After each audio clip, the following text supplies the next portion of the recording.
Well, the pictures on your screen suggest another fantastic day for cricket. The photo at the very top of it shows some clouds, but they're drifting away to the south of the island, and that is good news. Not that we've had the threat of rain for the day today, not that we're anticipating any rain, according to our friends at the Met Office, not that we're anticipating any interruptions from the weather whatsoever. That means glorious sunshine and an awesome day for cricket. Welcome to match day number 6, everybody, of the Dream 11 Spice Isle T10 tournament. Today's matches, April 30th, will feature the Ginger Generals coming up against the Cinnamon Pacers in game number 1. Now, the Cinnamon Pacers are yet to get inside the win column, so they'll be desperate, the least, for a win today. And then in game 2, starting at 2:30 this afternoon, the Saffron Strikers will go up against the Nutmeg Warriors. The Nutmeg Warriors, going down yesterday in what could have only been a disappointing loss for them, would look to bounce back on that today. With me this morning is Clyde Rondell John, but just before we get to him, we've got to get down to the middle so that we can have the toss for match number 1. It is the toss time for match number 11 in the Dream 11 Season 3 of the Spice Isle T10 tournament. We're here on this beautiful Sunday afternoon where we have two big matchups. But first, we get set for the Ginger Generals versus the Cinnamon Pacers.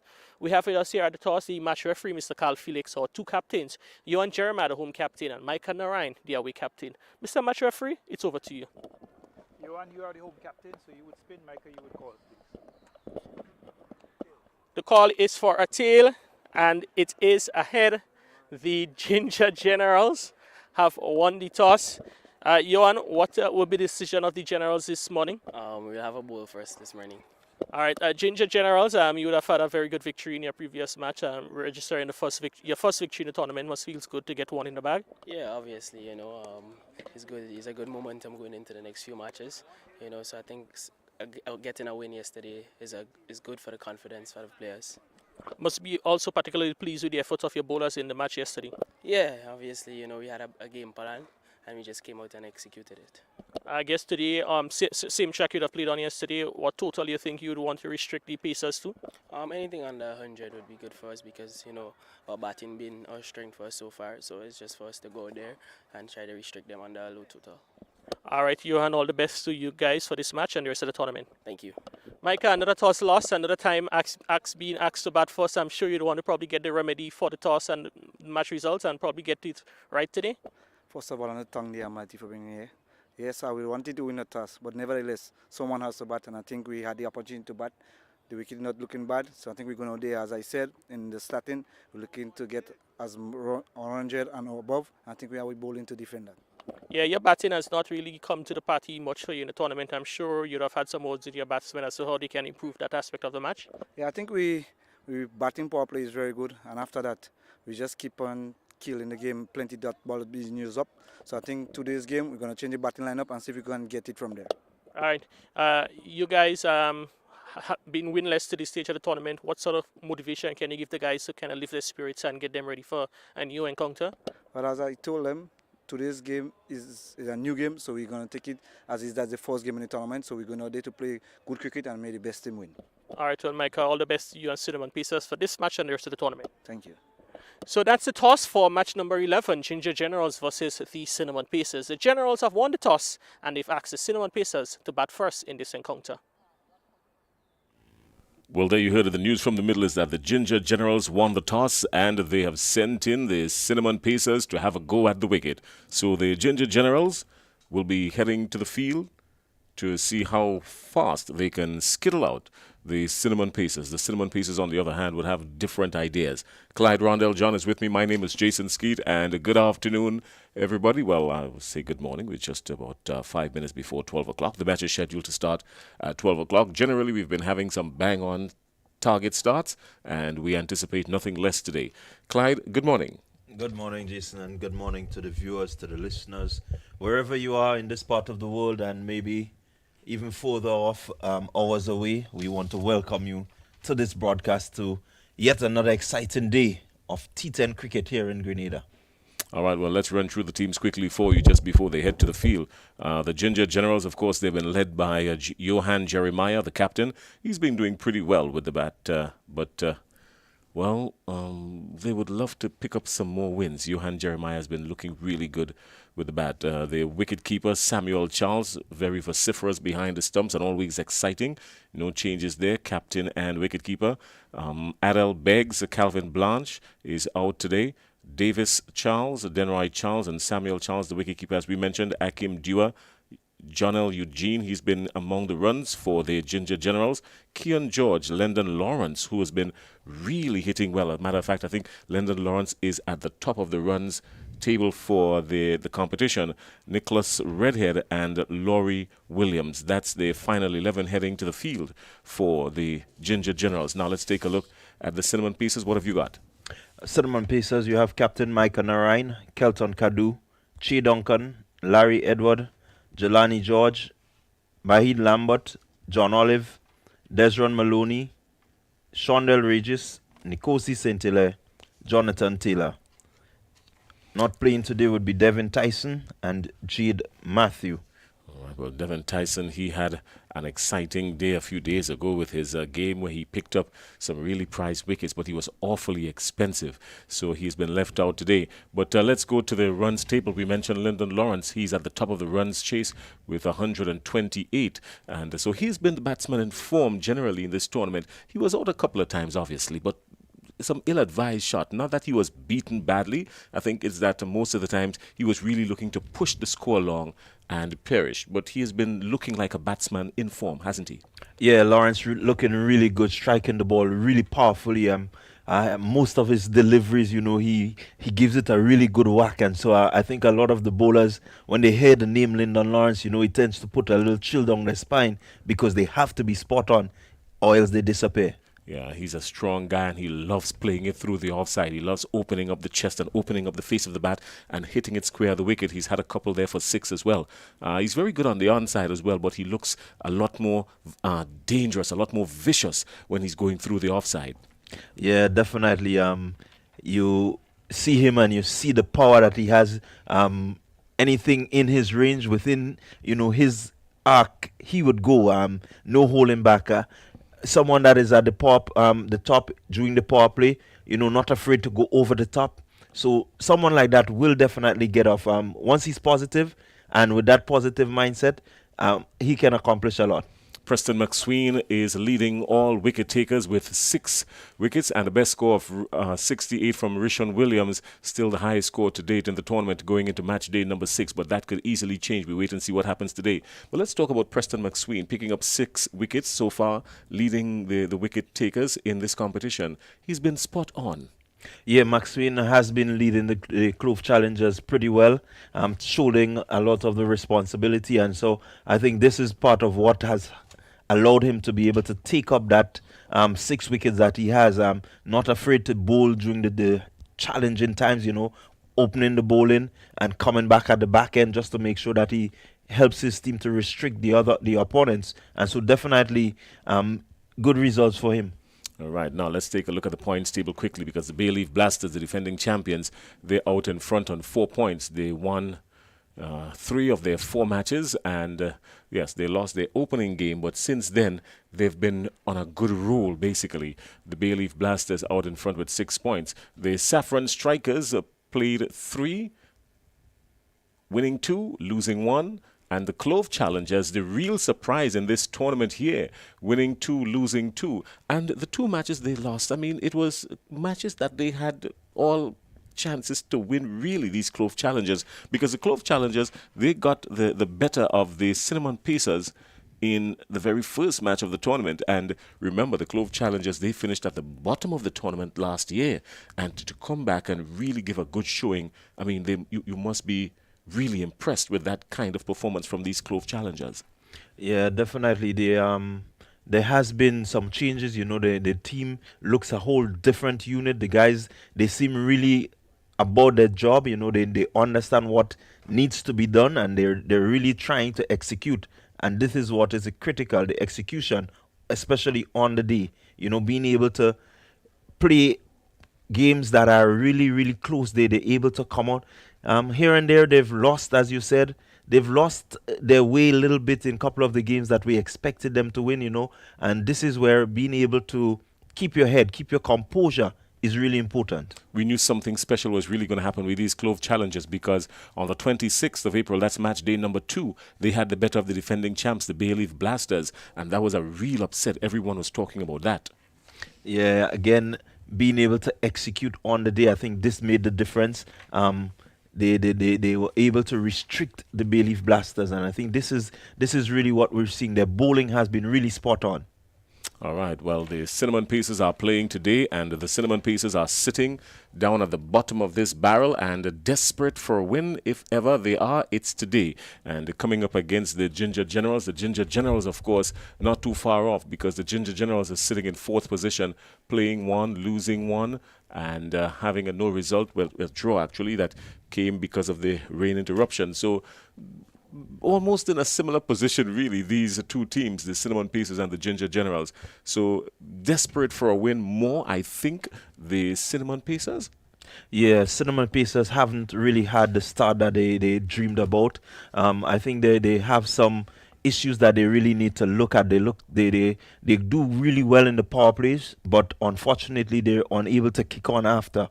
And with only 10 overs, it doesn't take long for you to get. So they need to look at what happens after the power play and how they structure in order for them to be effective. 100% agree with you right there. Rupert Hollis and Sean Manwaring, the two men in purple at the middle. Those will be the gentlemen in charge of the action. And the third umpire, Urban Mason. He is down at the hut there, and he's going to keep an eye on everything else that's happening outside in the middle. But Rupert Hollis and Sean Manwaring, those are the two gentlemen in charge of the game, as you see on the monitor. And now let's get ready for the action because the Ginger Generals, they're taking to the field. Yeah, again, momentum with them, and I'm hoping, and everyone is hoping that they would really put on a good performance. They seem to be the team that is able to really give the challenge to most of the opponents. One would hope that today the Cinnamon Pacers, they could get off. Everyone, I think, is looking for them. They want them to be a part of the tournament. It's really bad to be down some 4 games in a row, not being able to gather points, and you have only just about 10 games. So they would need to start moving, up the ladder in order to qualify towards the end. Shondell Regis and Nkosi Saint-Hilaire are the two opening batsmen for the Cinnamon Pacers, and they are out there in the middle, getting ready to start negotiating. Of course, the power play, the first 4 overs of this tournament, just to bring you down briefly. The power play, the first 4 overs, with everyone inside the 30-meter circle, save and except 2. And from what we're seeing on the screen, the bowling will start from the River Road end, and Nicholas Redhead will open the bowling for the Ginger Generals. There's a man down on the 3rd man boundary, and he's one outside the circle, and the other one seems to be down on the long off boundary. So those are the 2 men outside the field. Long off boundary, and that 3rd man boundary are out of the 30-meter circle, and everyone else forms a ring, and there's one slip in that looks like Lyndon Lawrence is that slip for the Ginger Generals, and the action will start. It's exactly 12 noon on Sunday, April 30th, and here we go. T10 action.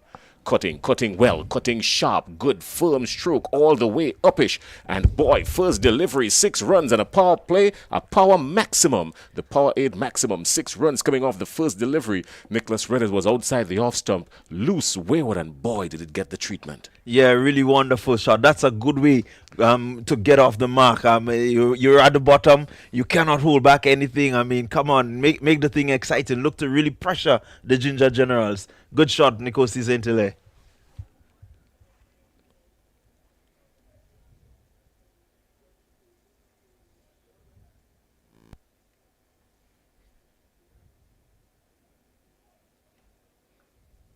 Well, all sorts of trouble here for Nicholas Redhead because his first delivery was smacked square the wicket uppishly over the point boundary for 6, and then he followed up with a wide delivery, and these umpires, they're giving absolutely nothing away. 0 tolerance for anything wide outside that off stump. There are markers there, and of course, anything drifting down leg side, they will penalize you. So the extras column gets into action with the first extra of the morning.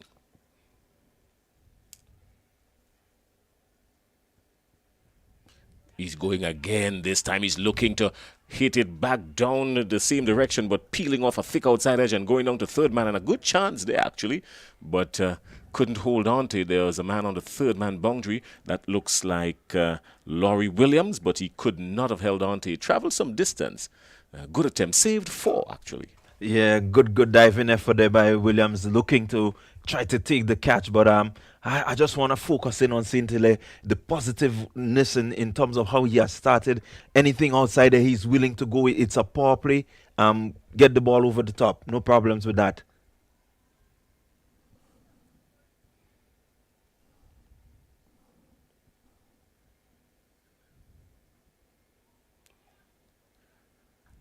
All sorts of trouble here, all sorts of confusion for Redhead. Now he's going down the leg side, and he really needs to get his composure. He's a lot better than this, Redhead. Yeah, this is what pressure does, you know. 6 off the first delivery. He hasn't had time to settle. Saint-Hilaire looks to be ready to take the attack to him. And so definitely he, being the strike bowler, the main bowler, he would want to make sure that, you know, he gives them a good start. So far he's under the pump.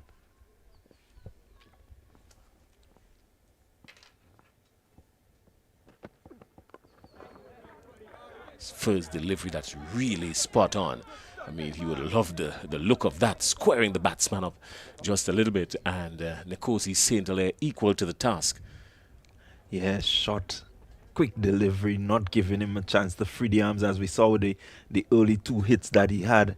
You know, this time he was cramped for room and really couldn't do anything with it.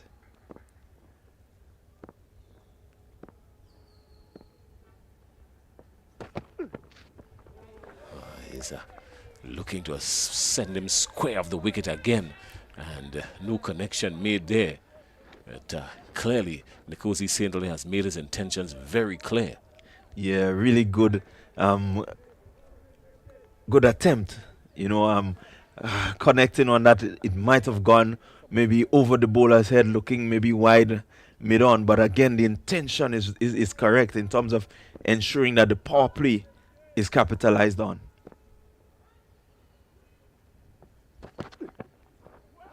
Slower delivery that time. Beat the batsman outside the off stump. So he has been known to mix it up. This over seems to be taking an eternity. Just one legal delivery remaining. He's had a couple of wides in it so far. Wouldn't help his average. He's got a bowling figure, the best 4 for 23, an economy rate of 10.36. So his average of 17.91 would surely be affected after this over. Yeah, the 10, just around 10. So his economy, he's just there and thereabout.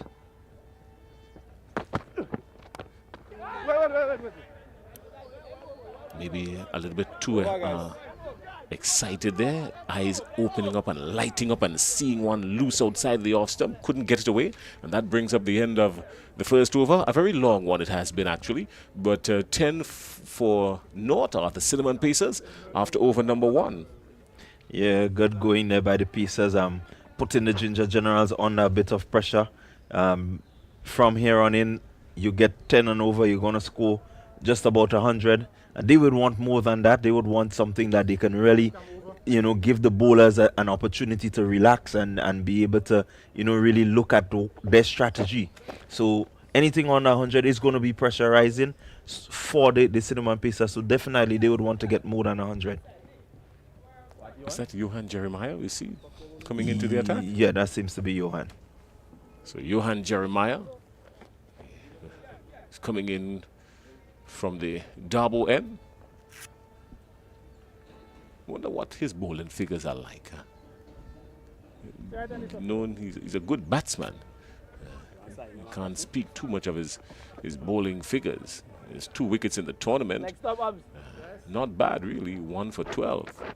So maybe he's there to just offset the batsman a little bit, just make them feel, you know, you can smack me around and then Let's go, Jay. they Let's go, perish. Jay. That just might be the intention of Jeremiah. He's the captain. And he's Oh, no driven. runs, boy. No runs there, boy. Sweetly Well done, driven. Jerry. Well That's done, Jerry. Regis right back to the bowler. Yeah, good hit there by Regis. I think he Yeah. has the idea. Play straight. And then It's that gone over the infield on the onside, and that will race away to the boundary. And another cracking four, a power aid smashing four, playing square the wicket this time, getting to the pitch of it nicely and just turning it into the onside. Yeah, and I was just about to say, knowing Regis and the way he plays, anything shorter than that, he's going to look to get it over the ropes. And as I was about to say that, there he went, just smacking it through the mid-wicket region for four. Again, this is what is important, Jason. Play the game, play the ball on merit. Look at, what the bowler is serving up. And definitely there's runs to be had. John, come in. And you... Right away, that would put some pressure on the generals. You see them, they really have to think as to how, they can contain these two.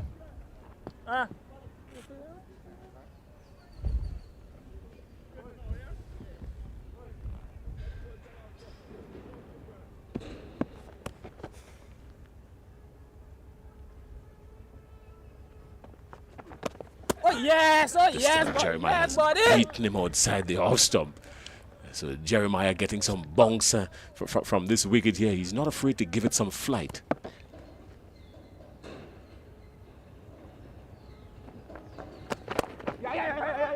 That's okay, that's okay. Good shot of the wicket, just the one. Working there, boys. Yeah, I think that one a while ago turned, and you could see Regis following it.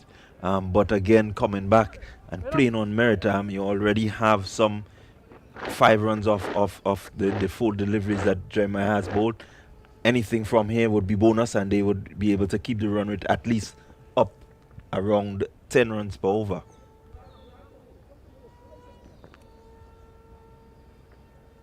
Yeah.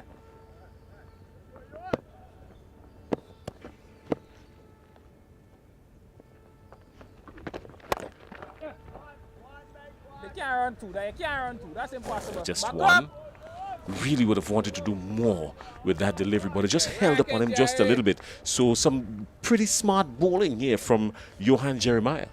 Yeah, Jeremiah he's an experienced bowler. We know that. Seen him in the police regional T10, T20. So definitely he knows what he's about.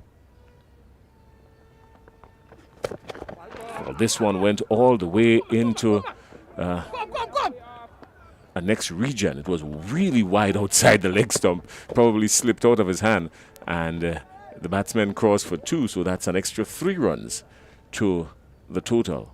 Yeah, I think execution just gone wrong. Looking to ensure that he doesn't give Regis the opportunity to hit him over the top. Try to be as tight as possible, but slipping down the leg side.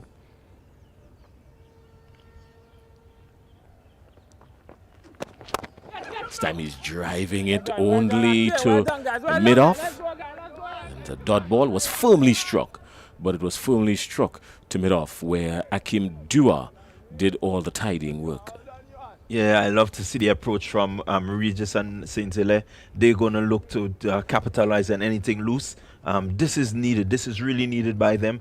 They want to make sure that they utilize the power play well and still be able to be there to kick on to get the team, at a decent total. Well, 9 runs coming off his over, Johan Jeremiah. And so after 2 overs, the Cinnamon Pacers are 19 without loss.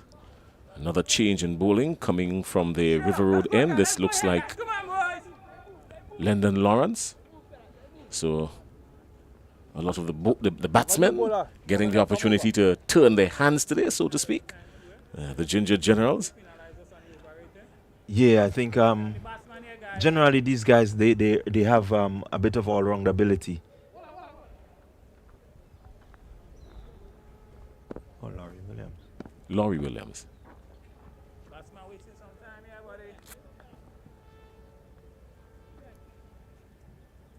Yeah, so Laurie Williams is the bowler coming in from the River Road end.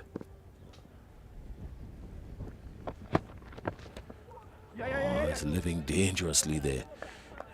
Cutting back sharply between the batsman and the wicket. Could have spelled danger there But of course, he's quite comfortable in picking up one. That's Nkosi St. Hilaire. Leg buys. So it seemed to have been one by. Missed the keeper, missed it, the batsman missed it. Beat everybody.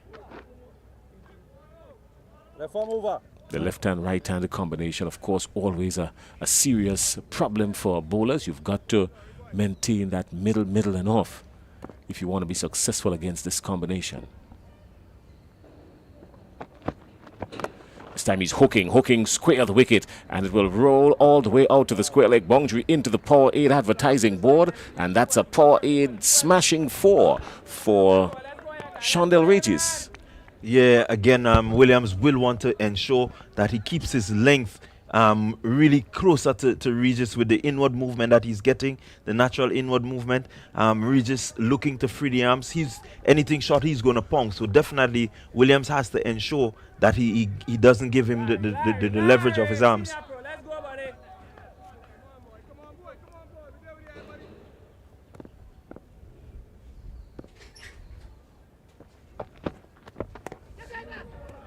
This time he's wide outside the off stump. A better delivery. The previous one sat up there and just asked to be spanked. And boy, did it get the treatment across mid-wicket for 4. Yeah, I think Regis looking for that one to come back into him, but the experience of Williams, kept it out there, and good to see that he's able to move it both ways.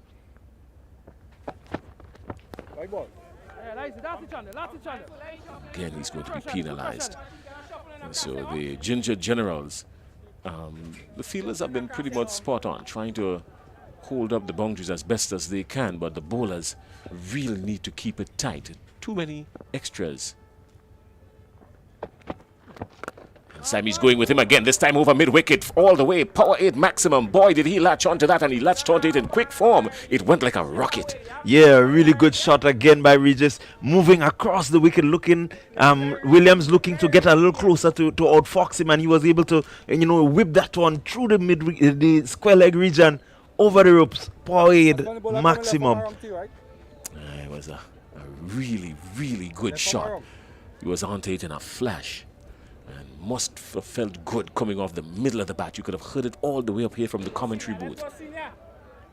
Shondell Regis moves on to 15. The bowler now changes his line of attack.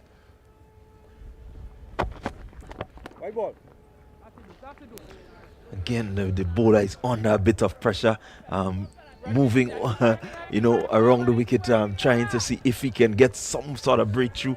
This has been a really good start by the Cinnamon Pacers, really positive. It makes for a good game.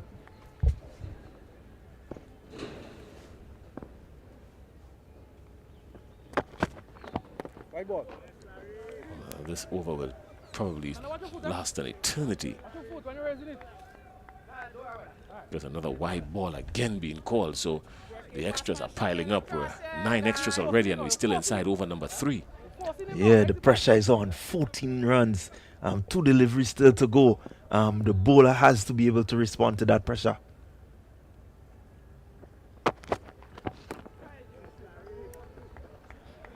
It's a much better delivery, closer to the batsman. I think he missed out there.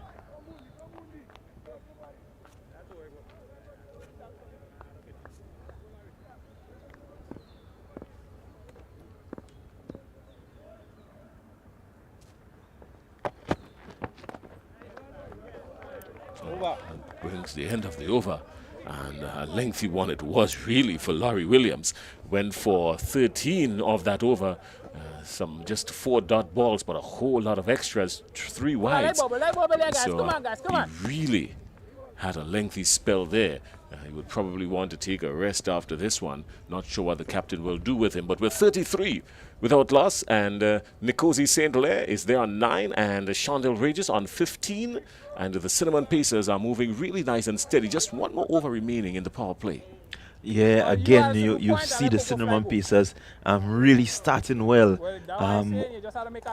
The fact that they have not lost a wicket gives them confidence that they can, really put on a big total. These two, at least one of them needs to remain, maybe guide the team through the 10 overs to ensure that they get up to the something manageable that the bowlers can defend.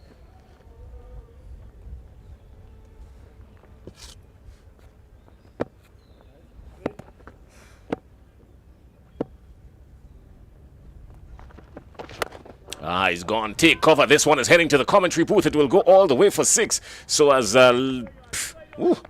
just as Johan Jeremiah has brought himself back into the attack, so he went, and boy, did Nkosi St. Hilaire give him a whack. It was all the way straight back over the bowler head, more to the onside over long on, and it traveled for 6 runs.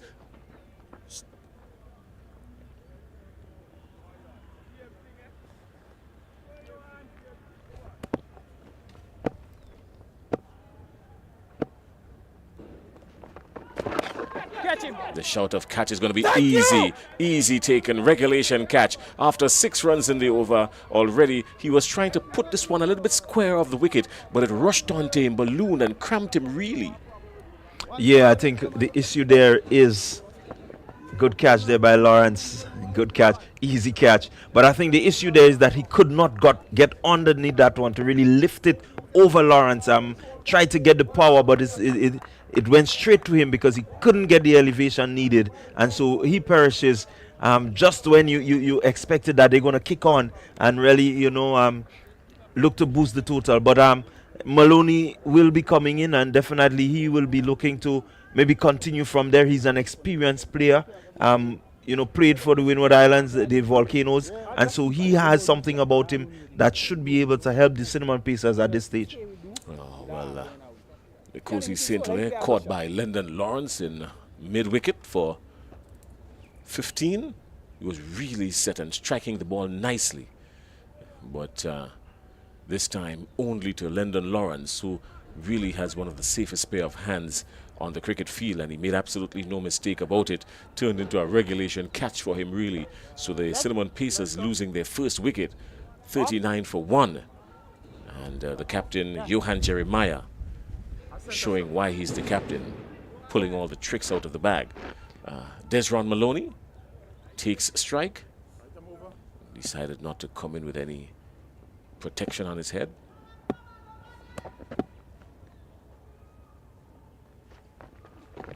This time he's going with him. It will go all the way clearly. First delivery up, and boy, it ballooned in the air, but it was always heading to over the boundary and over the mid-off boundary for 6, a power 8 maximum.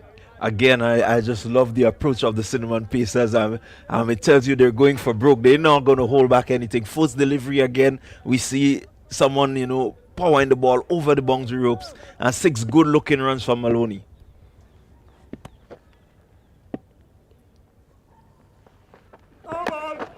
And no ball, so that means a free hit is coming up, and you really don't want to have Desron Maloney in front of you with a free hit. He was a little bit disappointed there because he walked across the stumps and really was looking to hit that one for 6 over backward a square. Yeah, I think if he looked for timing, that might have been a little bit better, but the power. 6 runs again coming up. Yes, this one goes all the way. This time over mid-wicket. 6 runs, and that's a good shot by Desron Maloney. A free hit, and boy, did it bring up a good 6. Yeah, Maloney latching onto that one. Shot wider outside the off stump, trying to, cause him to reach, but he's batting with the long handle this morning, Jason. He's batting with the long handle. Anything in his arc, he's going to go. So Desron Maloney has already raced to 12 off just 3 deliveries, which includes 2 sixes. That's all he's had, 2 sixes, firmly struck.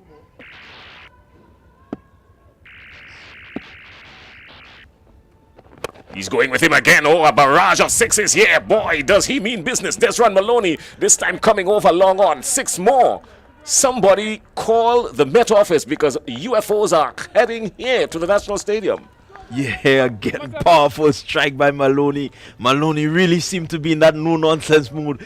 He's determined that the Cinnamon Pacers, they're going to have a good total once he's there at the wicket. He's belting him again. He's belting him again. He's belting him again. Another 6. Look at runs being scored here. A barrage of 6s. And Desron Maloney is on fire. Yeah, again, looking to hit straight. Not really going across the line, but just going through the line of the delivery. Jeremiah really couldn't answer. And so really, really good stuff here from the Cinnamon Pacers. I think everyone, even the fans that are not Cinnamon Pacers fans, will be backing them based on that approach. Yeah, well, Johan Jeremiah had plans, but Desron Maloney placed him on hold like a customer service agent. And again, Jason, we see it happening with the Cinnamon Pacers. The power play has always been, good for them.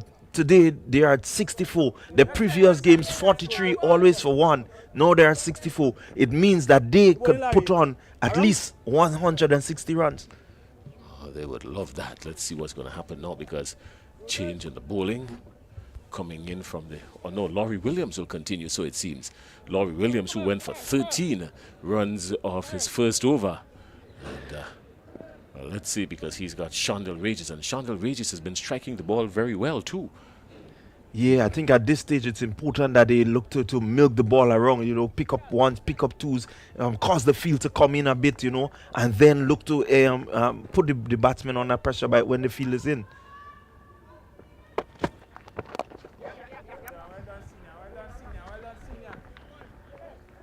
Just one, and smartly so, gives the strike to Desron Maloney. And you could see some quick adjustments taking place in the field now. Everybody in a slight mood of panic. These Ginger Generals. You really can't set a field for a man who is hitting sixes outside the ground. I mean, you've just got to bring the ball right up in the slot, look for some movement and hope for the best. Yeah, definitely he would want to use the away movement of the left-hander against the right-hander. This time he's delicately played. Good shot, square of the wicket. It will race to the boundary for 4. And Desron Maloney is operating in boundaries here at the National Stadium. This is what T10 cricket is all about. The Cinnamon Pacers are ablaze. And again, no element of risk. Just using the pace of the bowler, finding the gap. Good, sensible cricket there by Maloney. Once they continue this game will be a really exciting game.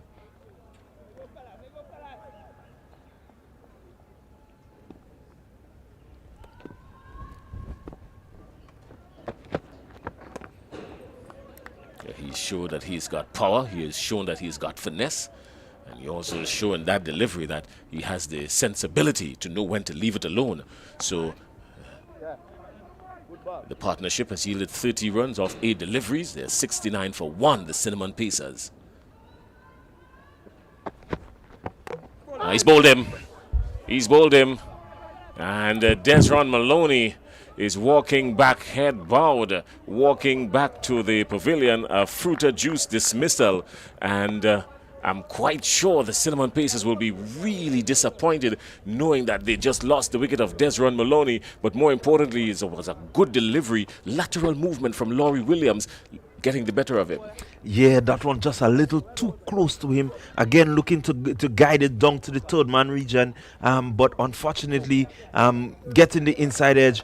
But he seems to be dejected, but I think job well done has put some pressure onto the Ginger Generals, and so he gives the opportunity to his team to get a good total. Well, Mekan Ryan, the captain, strolls to the wicket.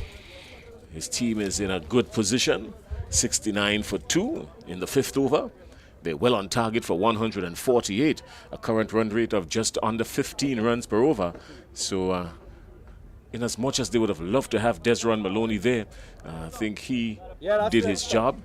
I'm quite sure the folks who are viewing would have enjoyed his barrage of sixes. 2 left. The bowler coming left, I'm over to you. 4 sixes in his 28. 4 sixes and 1 4. Didn't spend any time at all wasting time. Yeah, good innings there by Maloney.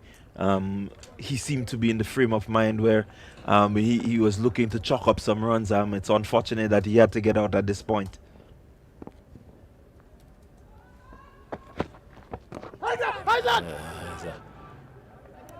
Coming back again, some good inward movement from the left-hander. Generally, the left-hander would get the ball to seam away, but this time, Laurie Williams is pitching outside the off stump and getting it to straighten. So the right-hander in a bit of bother. This time he's hooking him, and only to short square leg where the catch is taken. And another wicket goes down in the over. So a very successful over for Laurie Williams. 18 runs, picking up 2 wickets in this over. And the Cinnamon Pacers are now 69 for 2, losing 2 quick wickets. Yeah, a really good comeback by Williams after being put under a bit of pressure by Regis. Completing his spell for only 18 runs. It says that, you know, he really thought about the first over and what went wrong, and was able to come back and make the necessary adjustments and picking up 2 very important wickets in that over. So Laurie Williams still has 1 more delivery. Or has he ended his spell? Yes, his spell has ended. So yeah, 2 overs for 18 runs, picking up 2 wickets. Desron Maloney and Mika Narayan, those were the 2 wickets he picked up in the over. So some good bowling there from him.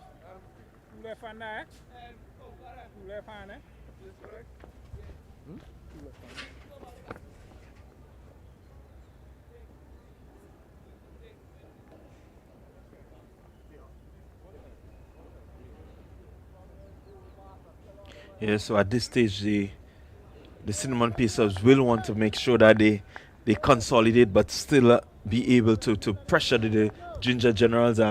They again, you'll see the attacking shot, which in my view wasn't really necessary. All Narayan needed to do was to milk it around, ensure that, you know, he gets the scoreboard ticking over, and at some point in time be able to, you know, really settle in and utilize the wicket. But unfortunately, he chose differently and lost his wicket.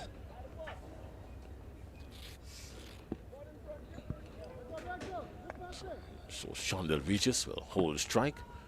Larry Edwards is at the non-strikers, and he just got in. And it's a good delivery there, rushing on to the batsman.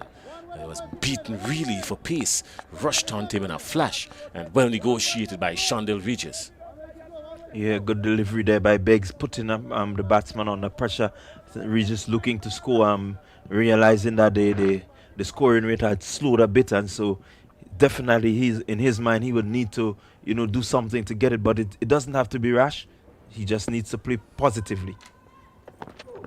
Full delivery pass back good shot all the way back past the bowler, dissecting the fielder on long on and long off, running towards it, and it went through them, and another power 8 cracking 4.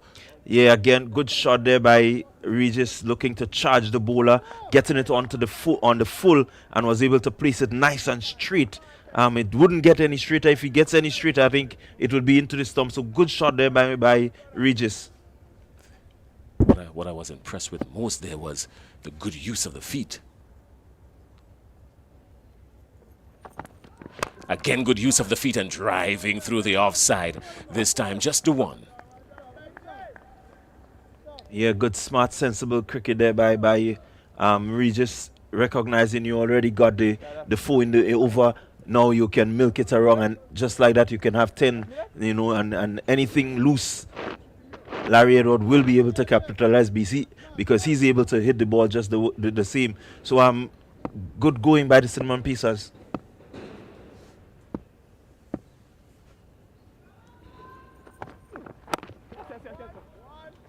Sensible batting, using the acreage in front of him and just picking up 1s. Shondell Regis. Yeah, they really need to have a good plan, you know, and ensure that at least the 2 of them can guide the Pacers to a score above, you know, 100. Based on the projected score and the run rate right now, they're going to get at least 130, which would be a good score, maybe the highest score of the tournament so far. So let's see how they go about. This time Beggs is getting a thick outside edge, so it seemed. The field went up. He was waiting for an eternity, but the umpire said, come on, you know better than that. That's a thick, healthy outside edge. And Beggs beat the bat with a nice outside edge, well taken at the wicket. And the Cinnamon Pacers in some trouble now because they're down 75 for 4 after what would have been an awesome start.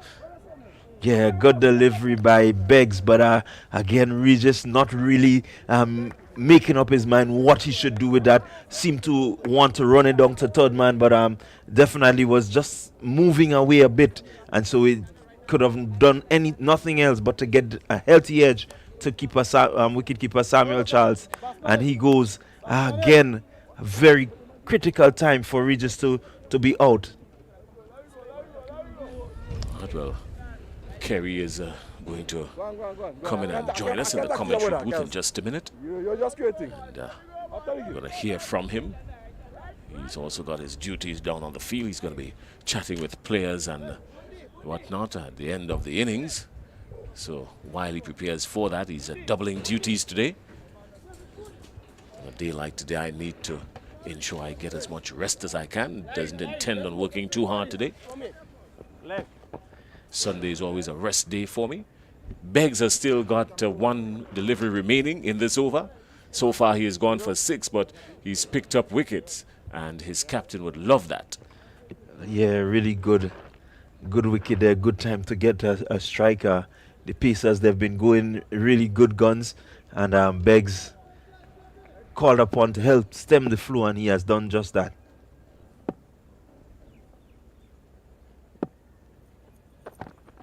Duncan is hitting him this time all the way for 6 runs. That's a good shot over mid-on. 6 runs, a good shot by Che Duncan. Up first delivery he faces, and he smacks Adel Beggs for 6 at power 8 maximum. Yeah, again, you look at the shot and you see the positive intent of the Cinnamon Pacers, but they just seem to be losing some key wickets, some quick wickets, and it doesn't help them because they have good power play, but they need to finish off well, Jason. All right, well, thank you very much. And my good friend Clyde Rondell John will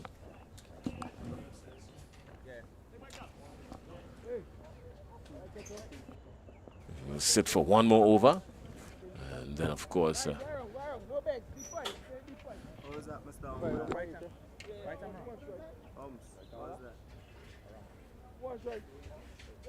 so the Cinnamon Pacers are 81 for 4 after 6 overs.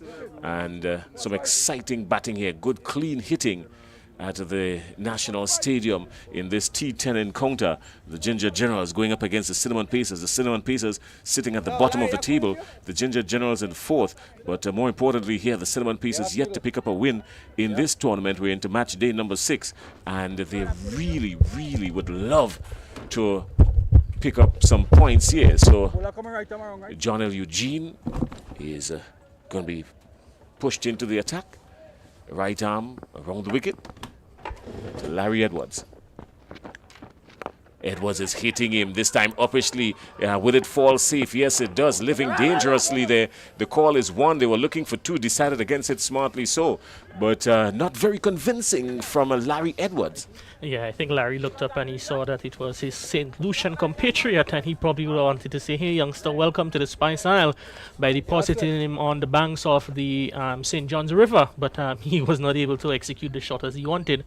Unfortunately for him, that it fell in what we describe as no man's land. So Larry lives to see another day. The ball coming right around here. Good afternoon to our friends in St. Lucia. Yeah, Helen of the West surely locked in and taking in the action. This time he's playing him through the onside. Was really looking to belt him for 6, but just taking the inner portion of the bat and rolling out for a single.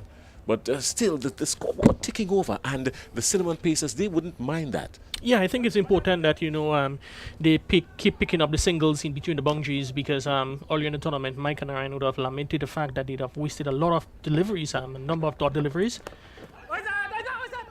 As we see another one there in this instance. So it's important that, you know, they keep the scoreboard ticking over. You know, sometimes we think that, you know, to score 15 runs and over, we need 2 6s or 2 4s, but sometimes we could get 2 4s and singles. This time, this one beats everybody. It beats the batsman, it beats the wicket keeper. The race is on. Will it beat the fielders too? Yes, it beats the fielders. So it goes into the boundary. So 4 byes. So this one beat everybody. And 4 byes. Yeah, through the legs there of wicketkeeper Samuel Charles, he was not able to get them close quick enough. And I'm thinking, Cedo, looking back at that one, would not be pleased with the sight of that one there. And I'm sure his cousin, Andre Fletcher, would be having some, words to him, Ricardo, you need to do a bit better. So he's one who has set high standards in his keeping. And I knew he'd want to rebound quickly.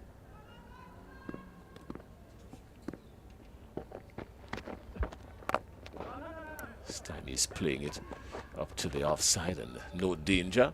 87 for 4. The Cinnamon Pacers on target to score 128.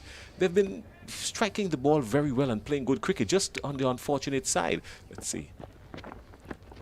This time he hooks him. Boy, is it going to be caught? No, it goes over the head of Nicholas Reddit, who's down there at the long on boundary. And that's 6 runs, another power 8 maximum. Yeah, you could see Larry quite enjoyed that one. From the moment he came off the bat, he knew he was in business, clearing the field there at long on. Short delivery from John L. Eugene, and I think quite correctly dispatched over long on by Larry Edward for another power 8 maximum. So the Cinnamon Pacers, Jason, 93 for 4. It's the highest total in the tournament, and it certainly seems to be a resurgence in their batting in this match. And they would want to continue the next 18 balls to see if they can get at least 12 and over, which would get them over 120, which would be a competitive total. Yeah, well, their highest score, 93. Yes, their highest score. They have struggled quite a bit with the bat, and I'm sure that's would have feel good for the batsmen there, that they're able to get what so far they've had 4, 6, 8, 9 maximums, power 8 maximums, and that's certainly a good effort. 9 sixes in 7 overs. Good stuff from the Cinnamon Pacers. Nicholas Reddit is going to wrap up his spell now.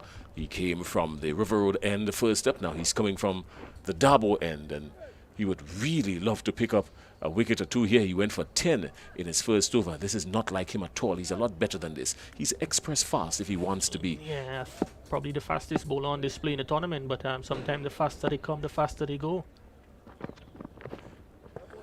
Boy, was this one looking to come all the way back up to the commentary booth had he held on to it. But Reddit would love the sight of that. He would make some adjustments. As I said, he's one of the fastest bowlers here, and good use of the disguising the slower ball always works well in his favor. He can do that. Yes, and I think probably not the match yesterday, but the one before that, you'd have seen he came back for his second over, and he used quite a number of those slower deliveries. I know it's something that he has been working on, and he's trying to master it, and I'm sure once he gets control of that, he'll be a much better fast bowler. Slower delivery, just as you said, this time holding up, and a big heave outside the off stump, and Che Duncan not making contact with anything. Surely he has to look at the holes in his bat now. Yeah, I think what he needs to do is to get himself closer to the delivery. Redhead is just looking to keep the ball outside the off stump, because if you look at the field there, 3 boundary riders on the offside, and there's only 1 on the leg side, so Redhead would certainly be looking to keep the ball outside the off stump, and Che probably would want to get maybe an inch or so closer to the ball.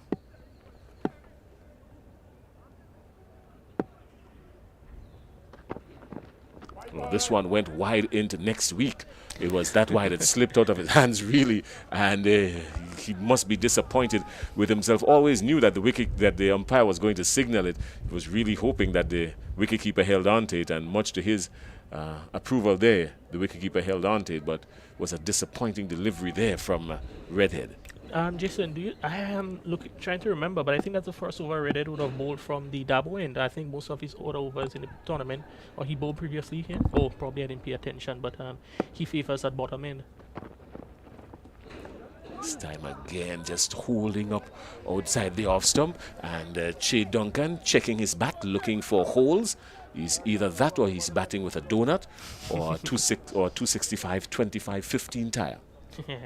He's struggling there. So you see some words of being shared there by Larry Edwards, probably saying just get a single on and put me on strike, because he's trying to probably overhit the ball too much, and you'd be advised, as I said earlier on, get closer to the delivery. He's planting his foot and swinging widely outside the off stump. This time he's a man fishing, looking for tuna. He was fishing, followed it outside the off stump, and was fishing dangerous batting, ill-advised stroke. Yeah, again, it's almost an action replay, for what the 5 deliveries that you've seen in this over. Ball pitching and moving away from the right-handed batsman, and he keeps swinging and missing. Though Redhead would have bowled 2 wides in the over, but all 5 deliveries received identical responses from Che Duncan. So he would be wanting to do something different to see if he can get off strike and give Larry Edward, who is hitting the ball quite nicely, on strike.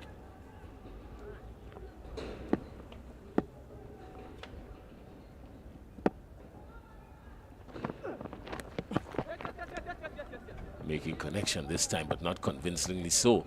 But the Cinnamon Pacers wouldn't mind that because the batsman would have crossed for 1, and that brings the hard-hitting, clean-hitting Larry Edwards into strike now. Larry Edwards has got 2 deliveries from Reddit to negotiate, and he would really love to dispatch at least one of them over the boundary to get this run rate up again. They're currently going at 12 runs, just over 12.5 runs per over, so a projected score would get them to 128, which is not too bad.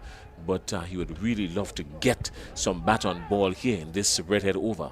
Yes, it's important that they keep the momentum going.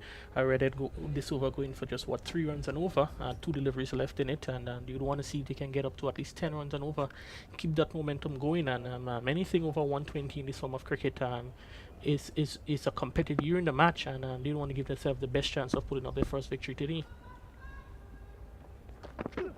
This time he gets him, but doesn't get a hold of him convincingly. The call is 1. They look for a second one. This one is going to be quick. It's a second, and they just about get it.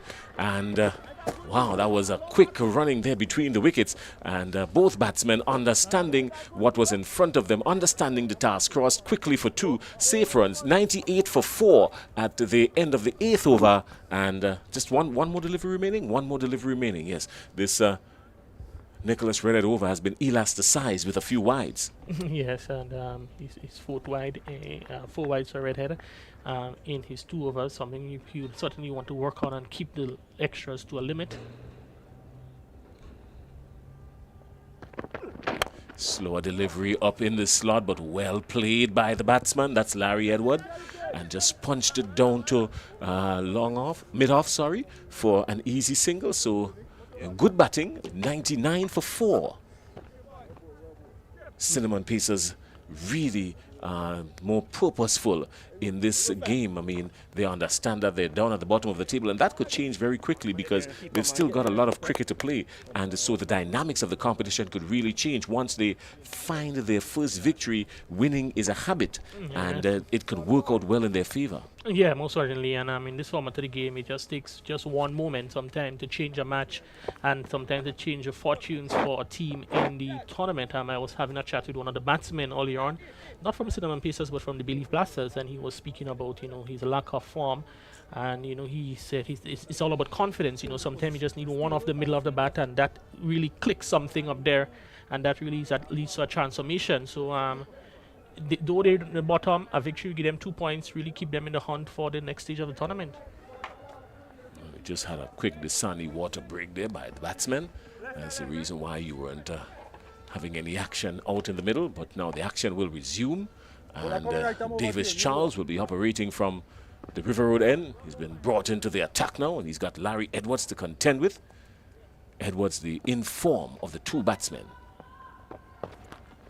And showing the form, this one is going, it's gone for 6 runs, a power 8 maximum, quickly onto it, and boy did he give it the treatment. Yes, excellent shot there from Larry Edward, which brings up the 100 for the Cinnamon Pacers. Their first 100 in the tournament of 58 deliveries, 44 minutes, 4 sixes, and 10 power rate maximums. So the Cinnamon Pacers getting into triple figures for the first time in the tournament.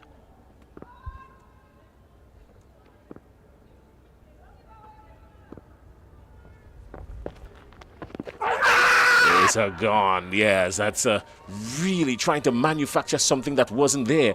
Didn't settle himself, was teasing all over the place, and giving the bowler a good view of all the stumps. Sloppy work there really by Larry Edwards. He was better than that. Should have stayed and carried this innings through. Your thoughts on it, Kerry? Yeah, I think it was a disappointing end there from Larry. He's the one that is the recognized big hitter. He has shown that he can clear the boundaries with ease. I've done so in consecutive overs from the Dabo Dabo end, batting from the Dabo end, and he'll be disappointed that he goes LBW and puts the pressure now on the incoming batsmen to see if they can continue that momentum. And 105 for 5, we still have 10 deliveries left in the innings, and the Pacers would want to see if they can get up to another 20 runs from here and give them about 120, 125 to defend. Well, let's talk to us about John Olive. You might know him better than I do. I mean, he's coming in now, and there's a huge task ahead of him because while the Cinnamon Pacers would have crossed 100 for the first time, they're going up against the Ginger Generals, who does in fact have some good batting. So they want to maximize on these runs as best as they can. So what kind of form is this Olive chap in? Well, I'm not too sure he'd have batted. I think he'd have batted once or twice in the tournament, and you could have seen he was a little bit short of maybe confidence and form. But he's certainly a quality cricketer, and in his heydays, and would want to see if he can use that experience in this occasion. Well, he's used it quickly and gotten off the mark. And, not convincingly so. They go for one. They come back for the second. This is danger here. What will the umpire do? He raises his finger, and he's gone. Immediately, the umpire raises his finger and fruit a dismissal. We're going to take a look at the replay. It's going to be coming up in a short while. They're going to show us. But really, it was, I don't think 2 was on. 2 was never on, really. Good return from Redhead. Yeah, we look at it there, and I think, he can probably, if we can probably get another look at it and maybe just a bit slower, we can probably see. But I think he probably was on the ground. The question is probably whether the bat was in the air or not. And the umpire was in the best position, and he would have judged it. We look at it again. Here comes the throw. He's on the ground. His bat was in the air. Bat was ungrounded. I think he's probably just short of his crease there. Just short of his crease there. So it looks to be a good decision there from umpire. That is umpire Mason. So another wicket down for the Cinnamon Pacers, losing their second one in as many deliveries. One LBW and now a run out, 1 run and a run out. So the Cinnamon Pacers, they're scoring quickly, but they're also losing wickets quickly. And in comes Kelton Kadu, who has struggled in his previous knock with the bat, and will be looking to see if today can be a different day for him, different luck for him with the bat. Batan.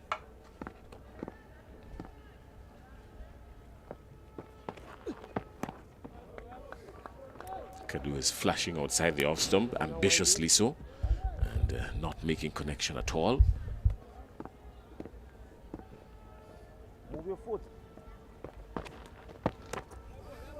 It's a replay. Over. You might think it's the same delivery, but it's a different delivery, just a replay. No, I think that's a 5-ball over. I think the umpires probably, unless I am mistaken something, but it seems that we have should have had another delivery in that over. It would have been 6 wicket and 2 dot balls. So that's, at my count, that's 5 deliveries. So I'm not too sure if the message is coming back now to the umpires. And yes, the message has been relayed to the umpires in the middle, as we have 1 more delivery to bowl. And it's important that in 60 overs that we get the full 60, in 10 overs we get the first full 60 deliveries, and not being 1 shot or 1 above. Yeah, 1 delivery could be the difference between 6 and a dot ball or a wicket. So you want to get everything spot on. These umpires, they've been relatively spot on for the entire tournament. Maybe just the hot sun, this 32-degree hot sunshiny Sunday, and feeling like 36 in the middle outside there with no covering whatsoever, no shade whatsoever. So the blistering heat could play a significant role. No doubt they would probably want to refresh with some Powerade or some Dasani, Fruta. Yeah, even? Yeah, I can tell you, I was there earlier on in the middle, and it was probably one of the hottest, I would have felt for the entire tournament. So it's quite hot out there, and certainly can affect the decision and the thinking, concentration.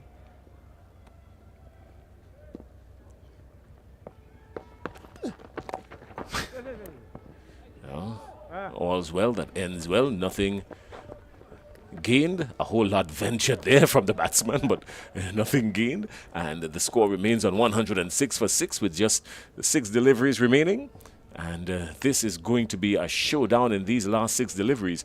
All things equal, based on the current run rate, this Cinnamon Pacers could get to 118. They would love to get to more than that. They would at least love to get to 130.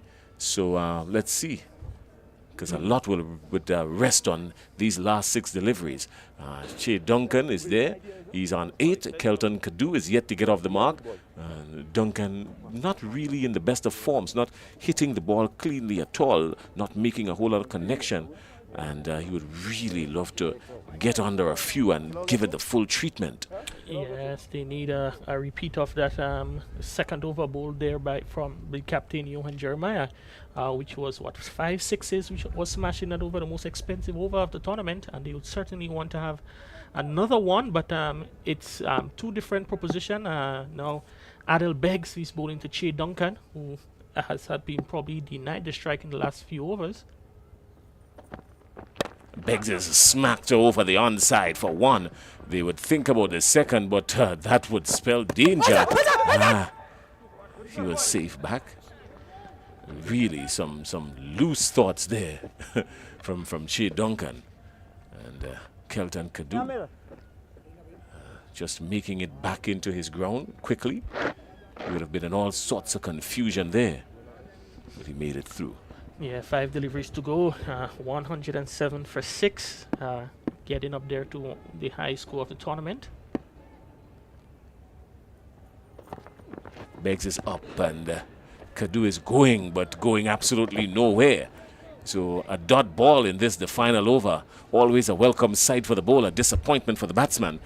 Yeah, the dot balls continue on the cinnamon pieces. It's something that they continue to be plagued by, because when we look at it, they've got 60 balls and almost 30 of them is dot deliveries. So you're talking about half of the overs is dot deliveries, and you really leaving yourself short if you accumulate all those dot balls.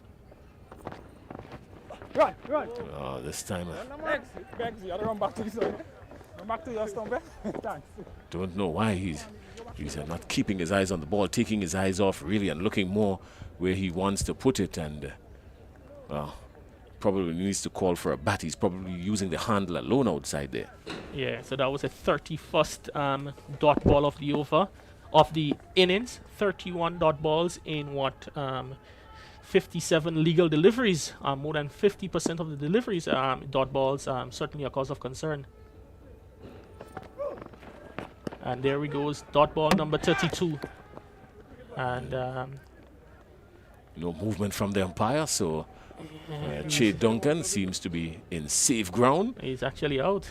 Probably it was so short that the umpire didn't even need to signal, but there goes Che Duncan walking away. You know, sometimes it's so obvious that you don't need to say anything, but it's a bit disappointing from Cinnamon Pacers, losing their way in the back end of the innings.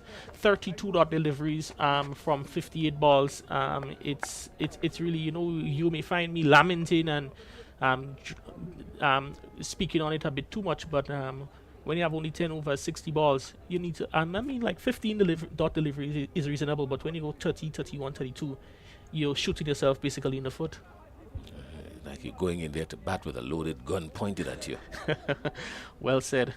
And it's now Maheen Lambert throws to the crease, a young under 19 player.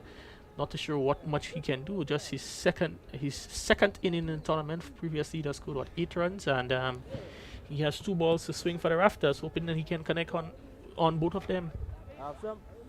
He's going to face up to Akim Beggs, and the Cinnamon Pacers 107 for 7. 100 for 7 is not a bad total, but they would really love to get more than that. There's some depth in this ginger batting. It's another, oh my goodness, another run out there. Oh my goodness. It is all happening here at the National Stadium. Maheen Lambert, he didn't know whether to run, go back in his crease, run, go back.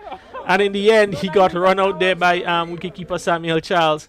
So Cinnamon Pacers, they're crumbling at the end here now, and they're really losing their way after being well posed. 107 for 7.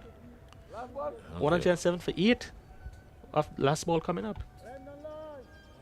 Really was absolutely no need to run there. It should have been more just trying to get anything onto it. I mean, just using the piece of Beggs and getting a shot square of the wicket would have yielded at least 1, maybe 2.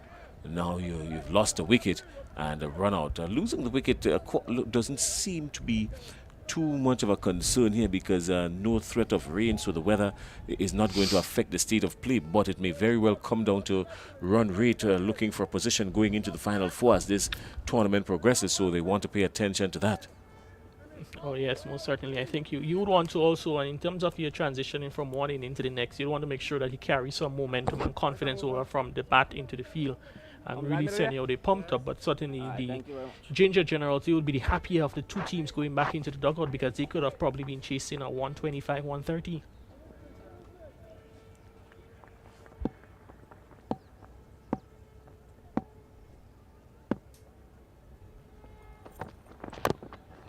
Makes connection, but only to the foot of the stumps, and that's the end of the innings for the Cinnamon Pacers. They've gotten to 108 for 8, and scoring at a pretty decent rate. The Ginger Generals will need now 109 from their 10 overs, and gettable, you think, for the Ginger Generals? I think it's very much gettable when you look at the lineup that the Ginger Generals possess. Wicketkeeper, batsman, who is playing as a batsman today, Lyndon Lawrence, and Ewan Jeremiah at the top of the innings. Two very explosive batsmen, and then you have the likes of John L. Eugene, Akeem Diwa, and Denroy Charles. So you certainly have a lot of quality there in their lineup, and they will be fancying themselves to chase down 109 for victory. As we said, it could have been a bit much more, but Cinnamon Pacers, they allowed the Generals to get away in the end there because they lost their way in the end with some senseless running and between the wickets, which helped them only to 108 of the 8 overs. So it could have been a bit more, and the Generals, I'm sure, will be quite happy going in there to score at 11 runs and over, which they believe they should be able to they will be able to overhaul. All right, well, we've got some quick chit-chatting to take place down on the field, and we're going to be heading down on the edge there, the boundary line, in just a little bit. But not a bad score, really, but a whole lot to defend. Runs on the board is runs to get. They would always tell you that. Yesterday we saw the match between the Nutmeg Warriors and the Bay Leaf Blasters, and when we thought that the Bay Leaf Blasters really didn't score sufficient runs, they were still able to skittle-daddle the Nutmeg Warriors out and win the game. So runs on the board, always runs to get, Kerry. Yeah, it's runs on the board, and scoreboard pressure is something that, because I was speaking of the talent that exists within the Ginger Generals lineup, but it just takes a couple of good overs to push that run rate from 11 up to 12, 13, and then you can create a little bit of panic in the order. And we have seen in the tournament that a number of these teams in the tournament, they're what we consider to be heavy at the top in terms of their batting prowess, and they can have problems if they pick up 2-3 wickets. And I think Shiris is ready for us, so we'll go down to Shiris on the boundary with our 2 players. Thank you very much, Kerry. With me is someone who we normally know as a bowler, but today he was one of the standout batsmen for Cinnamon Pacers. I have with me Larry Edward. Larry, a welcome change of pace to the Cinnamon Pacers innings today. Walk us a little bit through your game plan coming up against the Ginger Generals. Well, from the previous games, we knew batting was a bit of an issue, so we figured this game we're just going to get more of the power hitters up front like a little earlier so that we can see if that can make an impact. I think it's doing us a lot of justice today. Okay, so you were able to finish on 108 from your quota of 10 overs. What can we expect in your defense, bearing in mind the very powerful Ginger General batting lineup? Well, we know they have a powerful batting, so I figure if we just try to restrict them as much as possible in terms of the boundary balls, that I feel that can make a very good game. I think that we can defend it once we just bowl like very good balls and eliminate most of the boundary balls. And I think we'll stand a good chance of winning this game. Okay, thank you very much, and all the best in your chase. Yeah, thank you. Defense.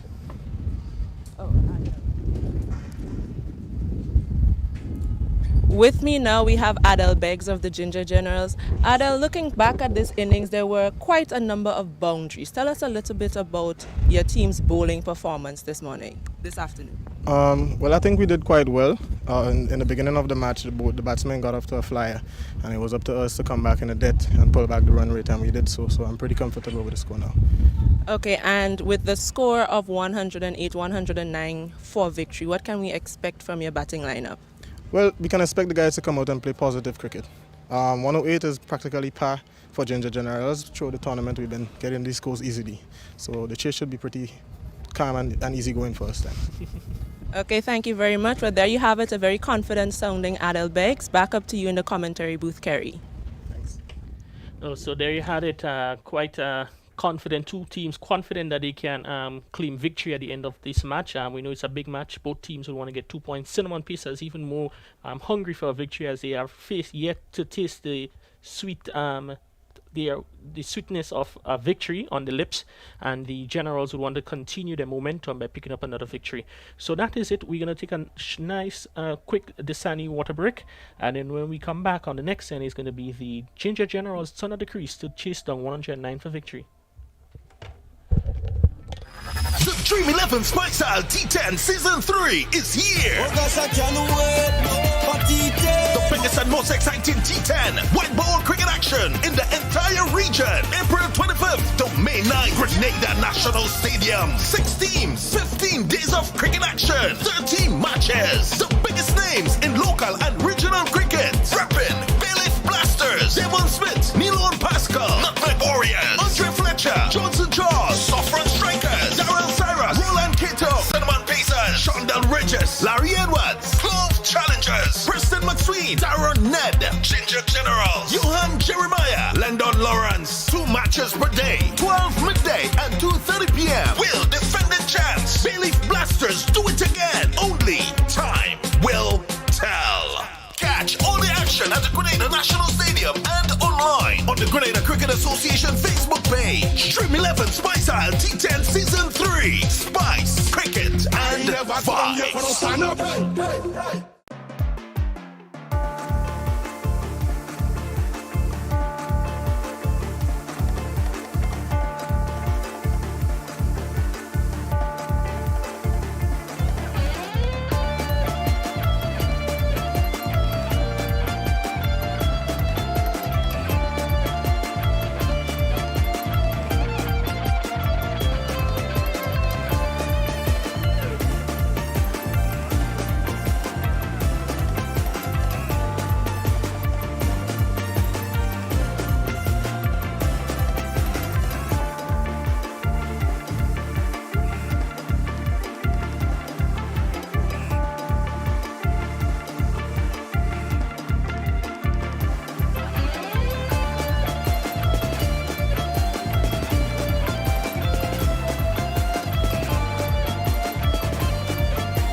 Nutmeg Princess is very special to me because I think it's the first Grenadian fairy tale, so to speak. Growing up as a young boy and stuff, we never really had positive images of fairy tales where we can see a black princess or a black prince and stuff.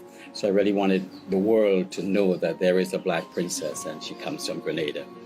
I mean, there are other stories of black princesses, but this one is a special one because it's a spicy princess called the Nutmeg Princess. So she's a really beautiful black girl, and she lives in one of the most exquisite places in Grenada called the Grand Etang Lake. And it's a lake that has no bottom, right? And the only way you can... All right, so we are back with you live at the National Stadium here in Grenada. It's the Spice Isle T10 Tournament 2023. A very interesting setup here in what plans are what looks to be a very interesting game. With me, Rafael Crony, and we're going to bring you through the first few overs of this really interesting encounter. Cinnamon Pacers versus the Ginger Generals. Yeah, good afternoon, Rondell, and let me say pleasant afternoon to all our viewers, those who are listening far off. Certainly it's a continued beautiful condition down here at the National Stadium. Cinnamon Pacers just need to probably pick up the first points here. Need to get 109 for victory. And we expect probably a better effort today from the Cinnamon Pacers. The pitch continues to play very well, and we expect them to really turn it on today. Yeah, they're going to look to turn it on, but I can tell you, they have two really hard-hitting batsmen to contend with right away.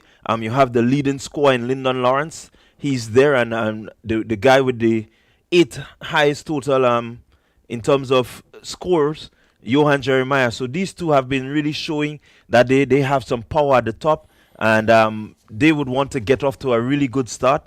I think for the Cinnamon Pacers, it would be important for them to get as much wickets as possible. I think this is the only way you're going to contain the Ginger Generals.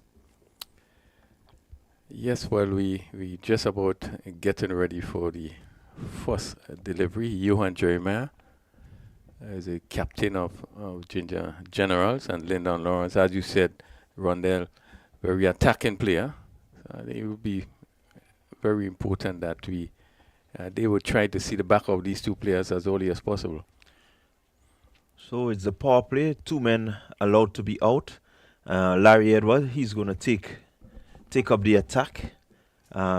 Looking at his field, I'm suspecting that he's going to try to stay as close to Lawrence as possible, to Jeremiah as possible, not really give him room to free the arms. And so it has to be spot on, it has to be tight. 108 runs may seem quite a bit, but if they get off there, it could be spell trouble. Yeah, I do believe that the spinners probably could have an effect. Larry Edwards is probably one of the most experienced spinners, and therefore I think he would be critical in his first 2 overs, really to peg them back.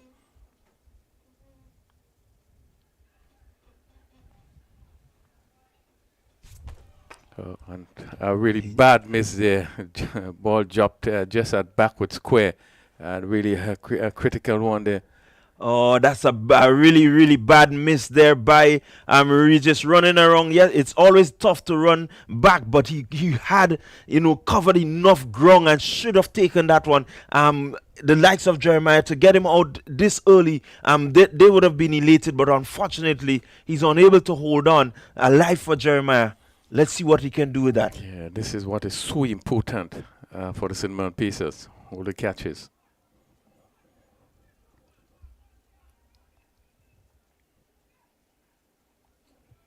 Yeah, 2 very important runs completed. Again, Edward would have been disappointed, seeing that ball going up there and knowing it's Regis, who is generally a safe catcher. Putting down this one, I know it's pressure on him. He wants to see the back of at least these 2 gentlemen within his first few overs. Yeah, these 2 players are prolific. They score very quickly. And you would always want to know that you are able to pick up either of this wicket very early. And Cinnamon Pacers had the opportunity as they just hustled for 2 runs. Had they had the opportunity to pick up that first wicket of Johan Jeremiah, catch just being spilled there by Shondell Regis. Yeah, definitely. That catch was an important one. That would have put some pressure onto the Ginger Generals. They would have to rethink their strategy. But as it stands now, they're still free to play, as they normally would. So definitely a bad miss. Yeah, it would have also given Cinnamon Pieces the kind of confidence they need. 108, and one could think of the inning of Cinnamon Pieces. They were 64 in a power play, and they just ended up with 108. But that would have given them some confidence just to pick up that all-important wicket of the captain.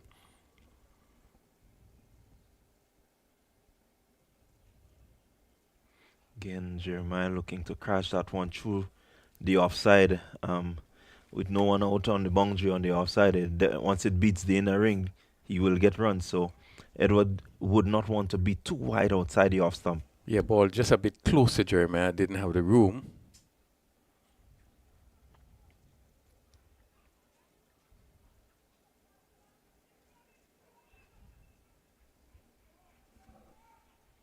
Really good hustling there by the Ginger Generals. They have not had a boundary as yet, but getting some 8 runs off that over, putting the twos in and playing with really soft hands, not really getting it too far down to the boundary, but picking up 8 runs. So that says that they understand and they recognize how important it is for two of them to be out there. Yeah, really running between the wicket is so critical. We have seen in that over where they were able to pick up twos, and because of good running, they was able to pick up twos where really probably could have been one, but it's because of really the running between the wicket.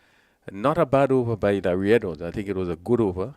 He would be held disappointed and not picking up a wicket, but 8 without loss after the first over could have easily be, less one wicket in the first over. Yeah, most definitely. They would feel that they missed out, but that's over. That's done with. As we look, we're gonna see it's the captain Micah Narayan opening the bowling. We know him to have a bit of movement. The left armer. He's opted to start around the wicket. Can he bring a bag of tricks to really help to put the Ginger Generals under pressure? Well, let's hope he can come into his own. We know him in moving the ball away from the right hand, and particularly.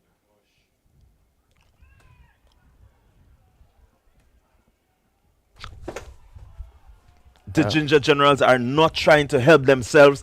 Really bad miss again by the Ginger Generals. They really seem to be out of sorts when it comes to that ball going up into the sky. Somehow they're just missing all these chances. Again, Lawrence, top edge. Well, you're certainly not going to win games dropping catches like that. And this was, again, a ball seemingly paced off by Narayan. First delivery, and Lawrence is just looking to flick on the onside. Played too early, and that ball went up high in the air. Well, not very high, but certainly just behind the stumps, and the keeper had way all the time in the world to take that catch. I mean, even the close fielders, backward point, had chance to take that catch. It went up and really made a mess of it. Probably didn't even get his hand to it. Yeah, but I looking at where the ball landed, the bowler had enough time. The bowler just needed to circle around and ensure that he took a catch off his own bowling. Yeah, there were opportunities for almost 3 fielders to get to that catch. Really another bad miss. Yeah. So we have seen just 7 deliveries being bowled, and both batsmen were given very simple chances, and it went a big in. Yeah, let's hope it doesn't come back to haunt the Cinnamon Pieces, who are still yet to have points on the board, and they're not really helping them their cause. So we are in the second over. Narayan in his first over, 9 without loss.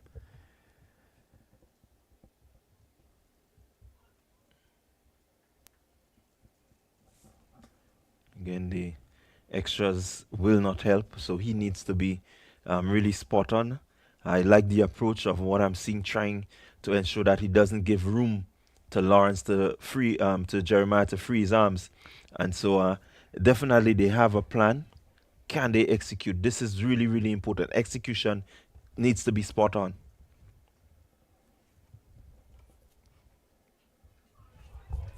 Beautiful delivery. Clean ball there by Jeremiah. Superb delivery. Again, we have seen Narayan bringing the ball back in. The ball before would have just probably pitched just about leg stump and went further down the leg side. But again, he's the sort of bowler that moves the ball away from the right-handed batsman and into the left-handed batsman. And this one went through the gap between bat and pad, where really, as we look at the replay, a superb delivery hitting middle stump. And what a tremendous blow they struck there by the captain, Micah Narayan. I really enjoyed this wicket. Narayan deciding he's going to take matters into his own hands. If the fielders are not going to be taking the catches, he's going to get the wicket. Beautiful delivery, moving back, cramping Jeremiah for room, and Jeremiah had no response to it. A beautiful, beautiful delivery. This is going to give them some confidence. Yeah, fruit of dismissal there. Jeremiah comprehensively bowled by Micah Narayan. 10 for 1, and we have seen a lot of drama. We're still into the second over, and there have been so much drama in that 2 simple catches were dropped, and a tremendous delivery bowled there by Micah Narayan. And really, let's hope that will really turn them around, give them the sort of confidence they need so that they could press on.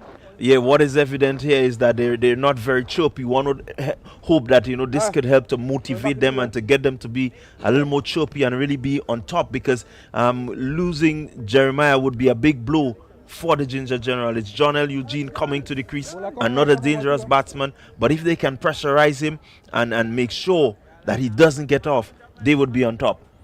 Yeah, we are seeing Narayan moving, getting able to get that ball to move out the wicket there. And I think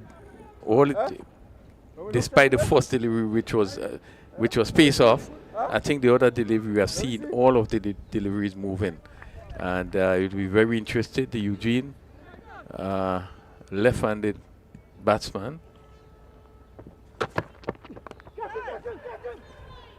Hit down to backward square, just over the fielder at backward square, the shot, and it was really given the treatment. The backward square was pretty square and had no chance, and that goes down to the boundary for Power smashing 4.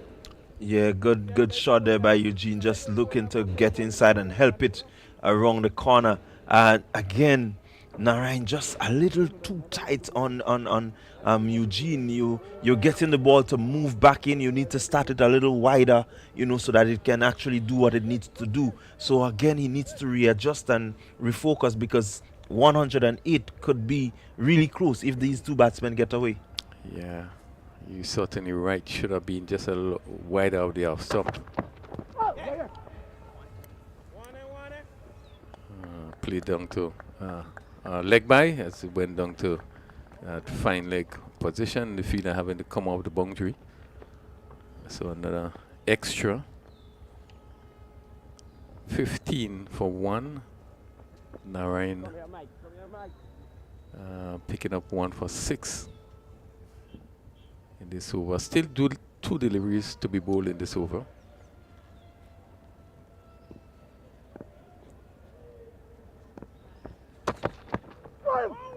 Another beautiful delivery again, leaving the right-handed Lawrence again, who was searching. Really turned him around a bit as he was looking to push somewhere outside the off stump. I think the length of that delivery was really key. Lawrence looking to advance, hoping that Narayan would pitch that ball up a bit more, but Narayan choosing to just shorten it and get it to move away. Had him fishing there for a minute. We know the river is pretty close, but I don't think he wants to fish right now.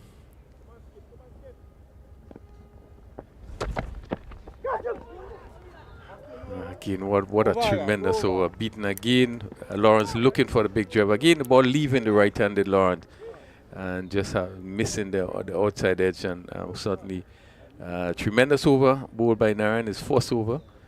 And it's 15 for 1 after 2 overs.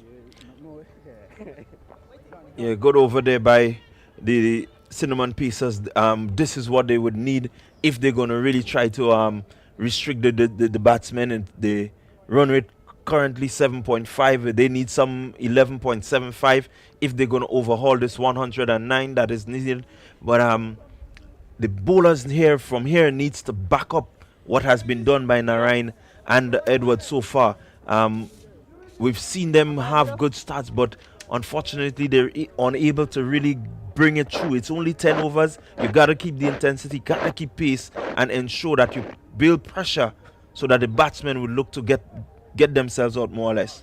Yeah, so we are coming from the National Stadium, Grenada, Dream 11 Spice T10 tournament. This is third edition. Cinnamon Pieces versus Ginger Generals. And we had 2 overs that really would give a lot of encouragement in that Cinnamon Pieces could feel they could really take a stronghold on this game. I mean, what we have seen happening in 2 overs really should be encouraging despite the misses. As Olive and pushes one just back over the bowler's head. Again, a little difficulty in negotiating that delivery.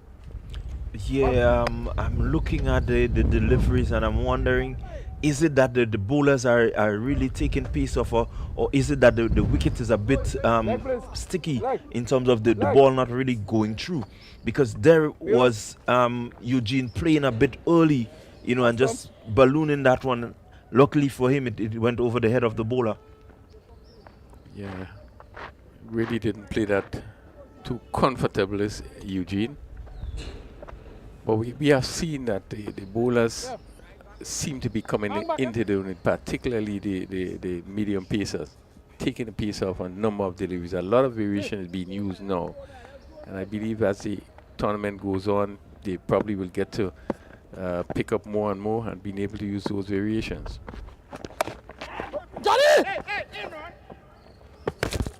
Yeah, and I think this is key on a wicket like this, which is generally good for batting. Variation is very, very important. Having the confidence to use the variations definitely gives the batsman something to think about, and so they would want to continue to do that and not really get the batsman to be comfortable against them.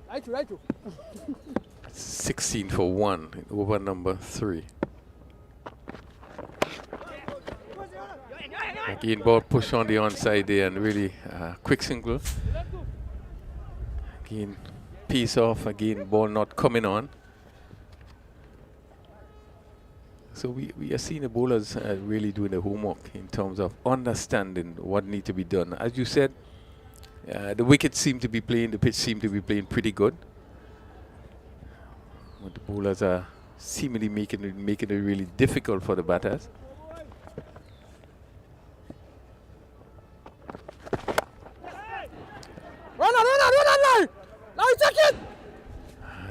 And just was not able to reach that ball, pitched up and hit down the long on. Again, with pace off and not getting hold of it, but Larry Edwards, they moving back and really just could not get to it as a job just in front of him. Yeah, big strike there by Eugene, looking to clear the long on boundary, and that one going really high but not having much pace to carry it over the field. The wind pushing it back a bit, and so getting away with that one. 18 for 1, and his umpire just the bail just coming off of the wicket at the non-strikers end, and Olive into his run just had to be stopped just at the time. 18 for 1, 2.4 overs.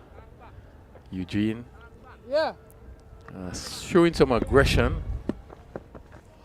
Already hit 1 boundary.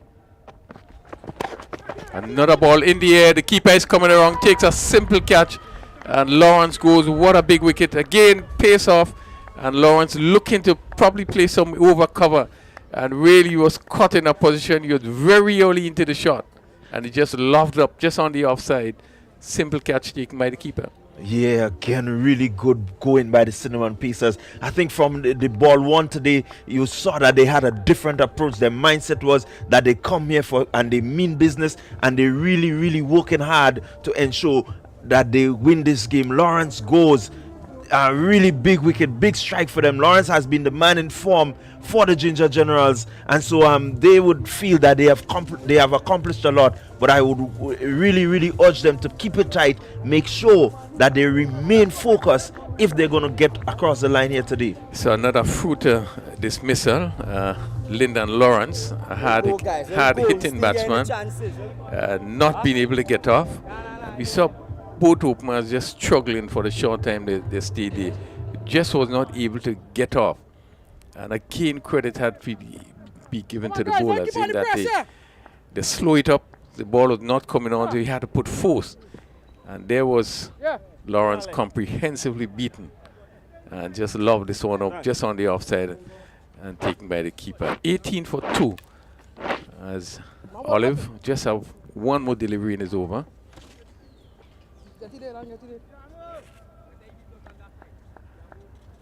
Cinnamon Pieces really looking sharp, looking good. I think that wicket would have given them some confidence.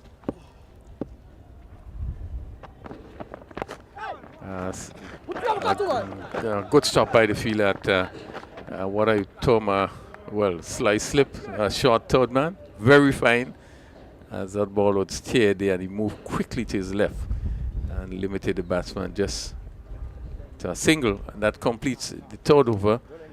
Ginger Generals are 19 for 2. Yeah, really good going by the Cinnamon Pieces. I think this has really put a spring in their step. You see the fielder there diving away, ensuring that he saves his team some runs because he knows how important it is. But really good going by them. Can they sustain this? They will need to do that to ensure that they have the first points. It has been a very good over by John Olive. One over. Pick up 1 for 4 in that over, and he really looked the part in that particular over. Very in his space, almost every delivery, and was able to pick up that important wicket of Lyndon Lawrence.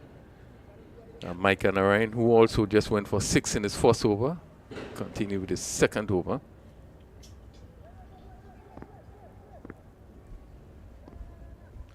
So they're looking to make sure that the field is set. They have to understand the batsmen that are there. It's Akim Dua, and you want to make sure that the hard-hitting Dua doesn't get off. And again, another very powerful strike of the cricket ball. So they would be cautious of him. I think Larry understands what he's capable of. Yeah, interesting field as we see. Just a ring of fielders on the offside there. No one outside of the 30-yard circle. 2 fielders out, which is long on right back, and mid-wicket, straightish mid-wicket also goes back. Now there are some adjustment as the third man goes back on the rope, and the long on comes into mid-on.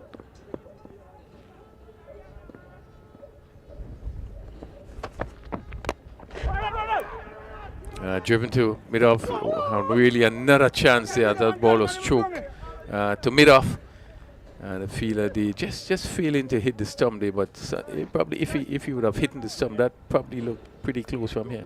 Yeah, looking at it, I think if he hit the stumps there, definitely the Dua would have been in trouble. The ball being struck quite firmly and went quickly to the fielder, who gathered well but was unable to hit the stump directly. So again, a bit of pressure. I think the fact that they do not want to really accumulate the dot balls will have them, really running helter-skelter. So pressure out there, it's good from the Cinnamon Pieces. 20 for 2.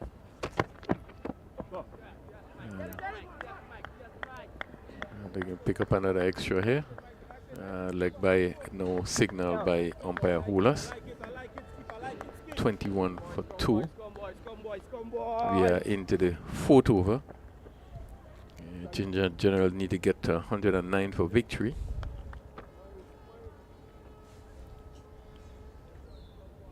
So again, it's the power play, and they're really controlling the power play well. Good delivery by Narayan. He seemed to bend his back there, and that ball bounced and really moved away from the right-handed Diwa. Looking to hit square. So the offside field, third man on the boundary, backward points, quick cover, extra cover, mid-off. all in a ring now. We see that the mid off is being pushed back to long off, and the mid wicket comes into the circle.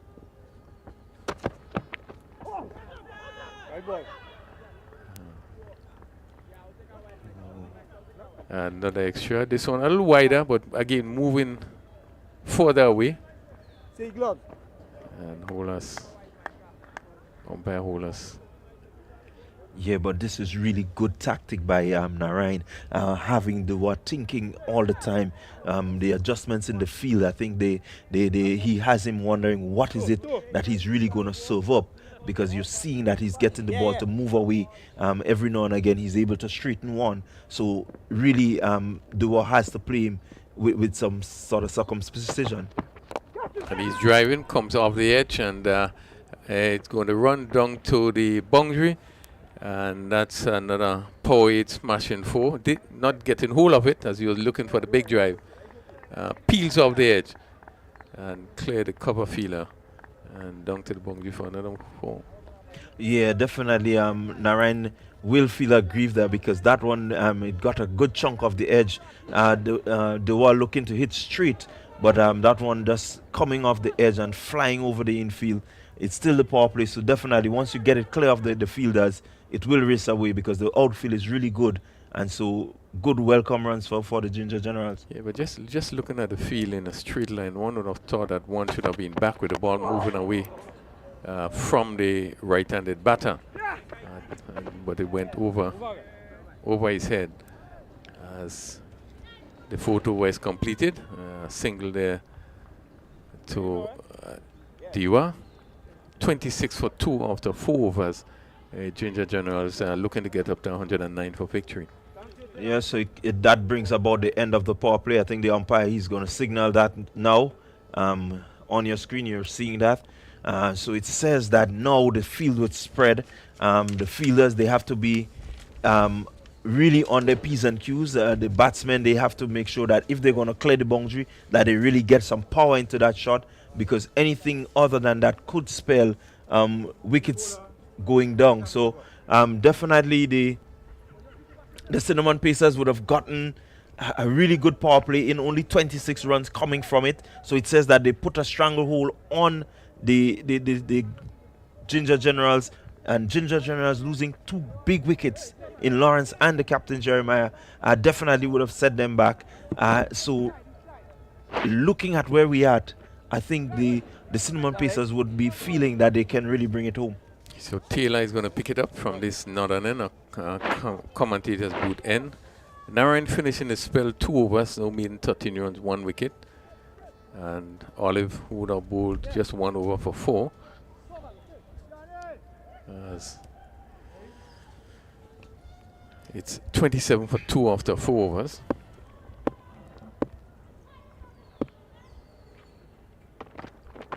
And this one goes in the air again. Very advertently goes down to the third man boundary for a fruiter for a power smashing 4, but again in no control there as he's looking to turn it around, but picking up an important 4, 31 for 2. Diwa, bit fortunate there. This one just seemed to turn him around as you're looking to play on the onside. Taylor seemed to be getting some first delivery, getting some bunks. No. So these few deliveries from Taylor will have to be very, very important. A shot and hit back very hard, and just seemed to have hit Taylor somewhere, probably on the arm. But just seemed to slow them down a bit as we look at the replay. Probably somewhere on the left arm. Yeah, good crunching strike there by Dua. I think he really got onto that one, Taylor, and not being able to get out of the way. Luckily for him, it came at a height that he could actually, try and get something behind it. But definitely a really powerful striker. You can see him rubbing the inner thigh, so it seems like he has gotten it somewhere on the thigh. Pretty fleshy part of the body, so it shouldn't hurt until the end of the game. Yeah, really firmly struck by Diwa. It was a sort of catches that would stick. I think it was more him trying to get out of the way if he could have. It was really firmly struck. 32 for 2. Diwa is on 12. This one is swung down to backward square. Good shot. They're looking for 2. It could be trouble here. And it looked very close there. But they pick up 2 runs as Eugene was in and pull this one down to backward square. And picked up 2 runs.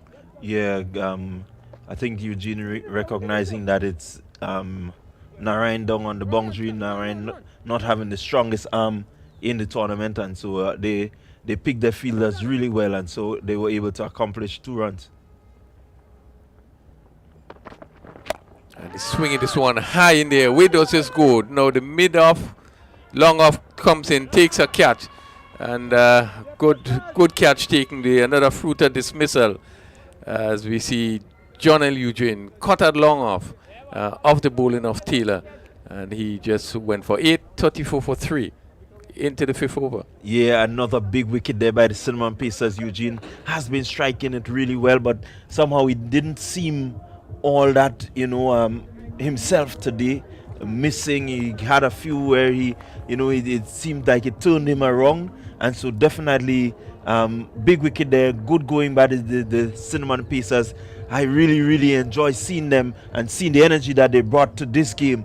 It says that they're ready to turn their circumstance around. Yeah, well, scoring 108. I mean, it's a really competitive total. You still have to bat well to get up to 108, even though the team they're playing against having they hit the top batsman that strike the ball like Ewan Jeremiah, and then you have Lyndon Lawrence. But again, you had to bowl well. I mean, the score would, even though I would think at the end of the score of the batting, 108, they probably would have felt that they fall short, maybe 10 runs or 15 runs. But it still would have given them some confidence in that they'd get up to that score. And started well, even though there was 2 bad misses, but I think picking up that wicket of Johan Jeremiah with that tremendous delivery, they probably would have turned things around. And we have seen that they're on their feet and they're very enthused now. They're really looking to press on. Now I think you can see that they are probably in the driver's seat, 34 for 3 into the 5th over. Yeah, pretty much into the driver's seat. They're looking to, really continue to keep the pressure on. They cannot let up. They understand it's 10 overs and a couple of maximums could really put them back under pressure. So they would want to ensure that they continue to keep that pressure on. Really good dismissal. The bowler Taylor there doing really well. He's been, just really being able to come in and pick up some key wickets at key times for the Ginger Generals. So they're really going well. Keon George. Flash this one just past that short third man. He goes down to the boundary for 4. Another, poet smashing 4, but it just went past the fielder there at the short third man, just his right, and went down for another boundary. 38 for 3. So Keon George off the mark. First delivery. Very fortuitous edge by Keon George, resulting in 4 runs, but he would not want to continue. If he's going to edge it, he needs to make sure he gets it in the gap. Yeah, they're just trying to play it over to keep ahead. Again, no contact. At the end of the 5th over, Ginger General trying to get up to 109 for victory. They are 38 for 3. Yeah, really good over there by Taylor. Very important wicket going down in his over. 1 over, 11 runs. 11 runs that I think he would feel really aggrieved about, because a lot of them came off the outside edge, the inside edge. And so definitely he's been putting the ball in some good areas and asking a lot of questions of the Ginger Generals. A lot of chatter going on outside there as I welcome back Jason Skeeter to the mic. Jason, I think you must like what you're seeing from the Cinnamon Pacers today. Well, they're up against it, really. The Cinnamon Pacers, they've really made a good start and then crumbled along the way. But they're going to love this start here that they've made in the field because the Ginger Generals are really up to it. The equation is not in their favor at all. They still require a further 71 runs and only 30 deliveries to get it.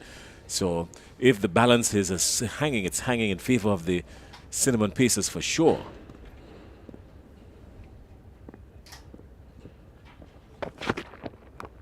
Shea Duncan is outside the off stump, flashing, man settling under it. The catch is dropped. Oh, that's all sorts of confusion there. He had really a day and a year to take his time and catch it and just bubble it out of his hands. The ball went up. It was injected with helium. It went so high, and because he was flashing, that's George actually, was flashing outside the off stump. It really stayed up there for a minute, didn't it? And then it was just a mess was made of it at the man down there, third man. That looks like he's wearing number 16. Same thing. Jelani George. Jelani George, yes. So really made a mess of it.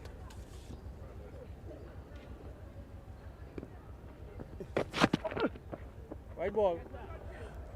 And this time, Duncan has been penalized by the umpire. So really and truly, that's the third easy catch going down in this innings. And the Cinnamon Pacers, yes, they're yet to get into the winners column, but they would always want to remember that catches win matches. You've got to take these soft dismissals when they come.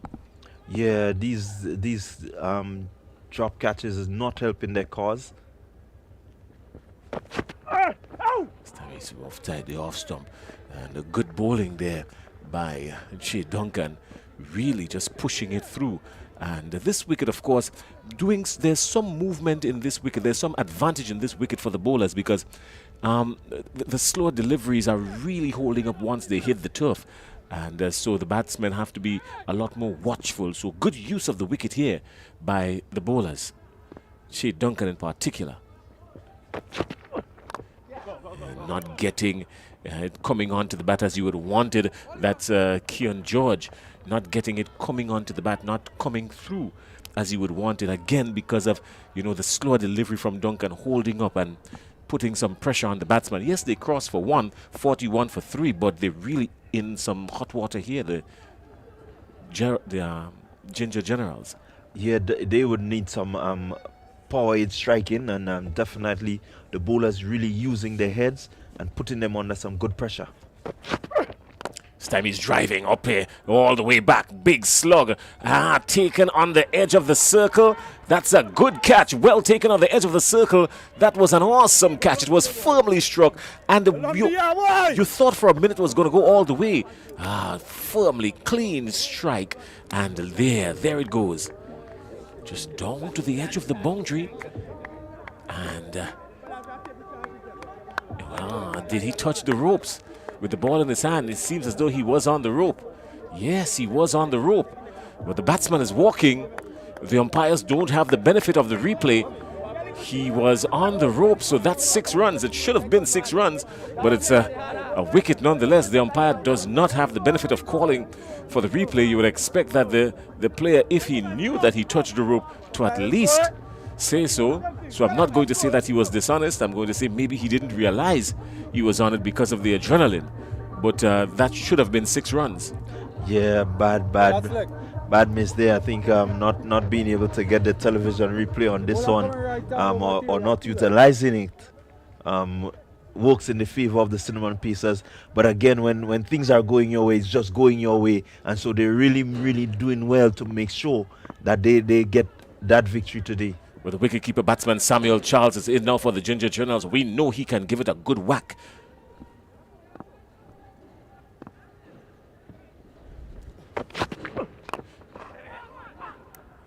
Just the one. Was really firmly struck by the batsman there. And Akim Dua really struck it firmly. And just caught on the edge of the boundary.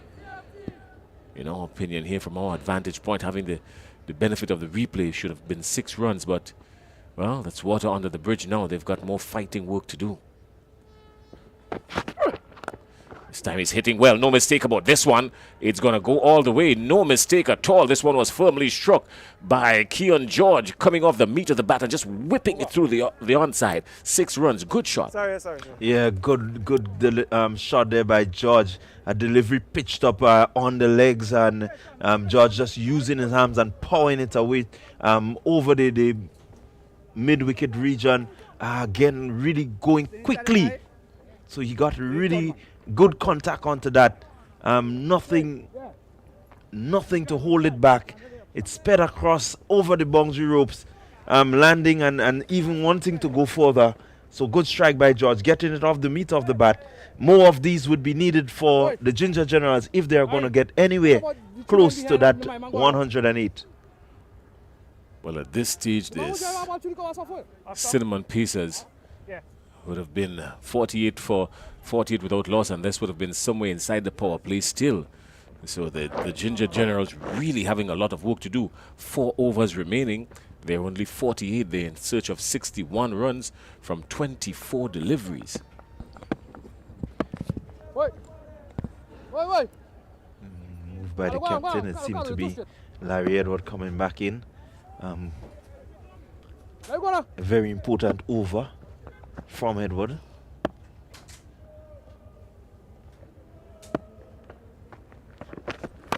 Samuel Charles is hitting uppishly. The call is catch and he's gone. The call is catch and he is gone. Really, Samuel Charles, disappointment for him, was trying to loft it over the infield just there, wrong point. And it was a really good catch taken. Yeah, I don't think he was ever in really control of that one. It bounced on him, and trying to play over the top with the bounce, was just able to lob it to Narayan. A good catch taken by Narayan. He moved swiftly with the ball. Definitely a big wicket there going down because Charles can't strike it. We've seen him hit a couple really good looking shots already, and so definitely that's a big blow for them. Yeah, well, the Ginger Generals in some really deep waters now because they're way outside in the Atlantic without a lifeboat or a life jacket. Surely they want to swim their way back into contention, and this one is going to take a lot of paddling for sure. 48 for 5, and they're inside the 7th over. 6 over and 1 delivery ball. Now, who comes to the wicket? This looks like Denroy Charles is at the wicket now. Denroy Charles, and he's got a whole lot of work to do. Yeah, definitely a whole lot of work to do. Charles can strike it. We know he can. But the pressure of the situation, really, is he confident enough to clear the ropes? He needs to really be confident here. This occasion, looking to aim through the onside. His intention really there is to try to beat the man down on the mid-wicket or the long-on boundary. Yeah, Edward again, very important over and doing really well so far. Still no contact whatsoever. I think he needs to look at the shot that he's playing. The ball is moving away from him. Larry is a left armer, so he needs to hit it over the offside. Run, Chip! Keeper! Call it one. Come on, Chip! Yeah, stay. Really, just one coming off of it. You can hear the excitement out in the field, especially from these Ginger Generals. They're smelling blood now. These are Cinnamon Pacers actually smelling blood, realizing that they've got a golden opportunity here to get themselves inside the wins column. Yeah, middle of. Yeah, they really had made a good turnaround from ball 1. This morning you could have seen that they came with that energy and that effort that they're willing to work hard, and so just reward for them. They have to ensure that they continue.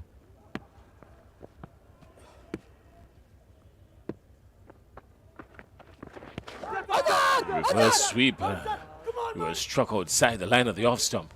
Really, there was no way he could have been legged before there at all. I think the bowler, Larry Edward, was just being way too ambitious there. There's no way he could have been legged before they had pitched an off stump clearly. And it was pitched outside the off stump clearly. There's no way he could have been legged before there. Not the smartest of shots, though.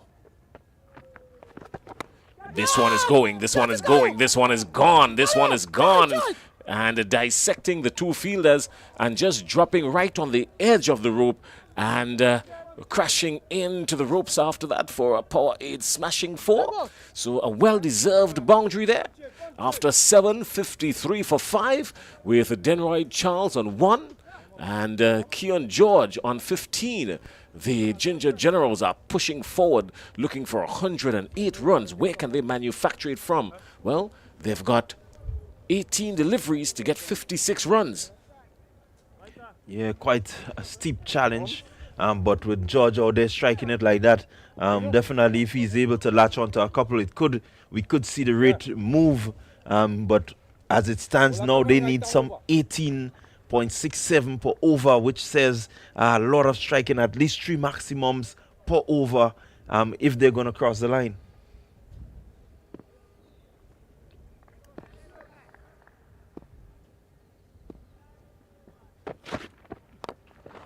He's going. This one will go past the fielder there and just on the edge of the boundary rope. Made a mess of it, really.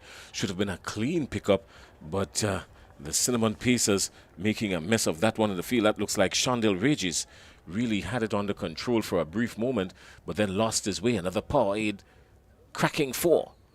Yeah, good dissecting there by Charles. Looked like a surgeon there, able to get it in between the fielders. Regis making a valiant effort, but just couldn't hold on. Looking to play a similar stroke and through the offside, but nothing there. Again, Duncan using the pitch to his advantage, slowing up that one. Even if you hear the grunt, you see the effort, but it seemed to be a slower delivery. What is he trying here? Clearly he's trying to get out. He just lofted it to a square leg, a short square leg.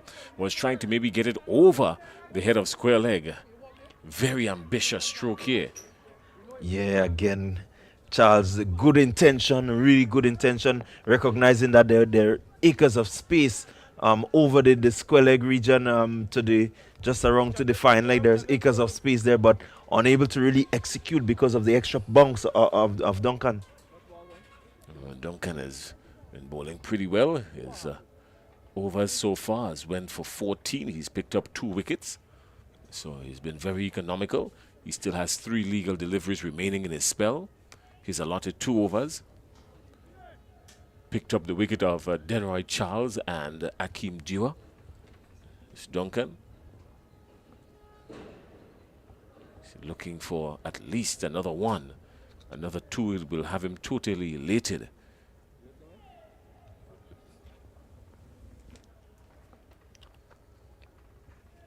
$57 for 6.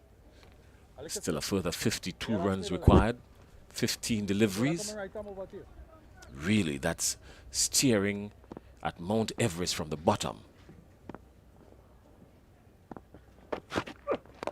This time he's going with him, going through the offside. The call is 1, only 1 there will be. And the run rate continues to climb. 20, just over 20 and a half per over now. That's what's required. They're going at just over 7.5. And the closer you get to that mountain, the steeper it seems, the higher it appears to be, and becomes a little bit more difficult to adjudge. You can't see the height, the size, and the color when you're too close. And boy, are they close to that mountain now. This time he's going up, driving down the track, and easily taken by the man running around from just running around and taking an easy catch, regulation catch, chip down the wicket, but not to the pitch of it, trying to give himself a little too much room, and he perishes. So George is gone. Another wicket for Duncan. Yeah, good cameo there by Keon George. Really, the mountain, as you were saying, is up against him and looking to swing everything. Was just able to hit that one down to mid-on there to Maloney, who took a nice running catch. Had a bit of ground to cover, but covered it well because the ball went really high into the air, and so they lose another wicket. Ginger Generals, really outstanding performance again from the Cinnamon Pieces. I think they did all that they needed to do to ensure that they have a victory, and today is their day. Adel Beggs now goes out in the middle, strolls out in the middle. Don't know if he understands the mammoth of work that is before him, what is required. If he does put on anything that gets the Ginger Generals close to these 51 runs needed, he will be remembered for a long time. There's just one delivery remaining in this Shea Duncan spell.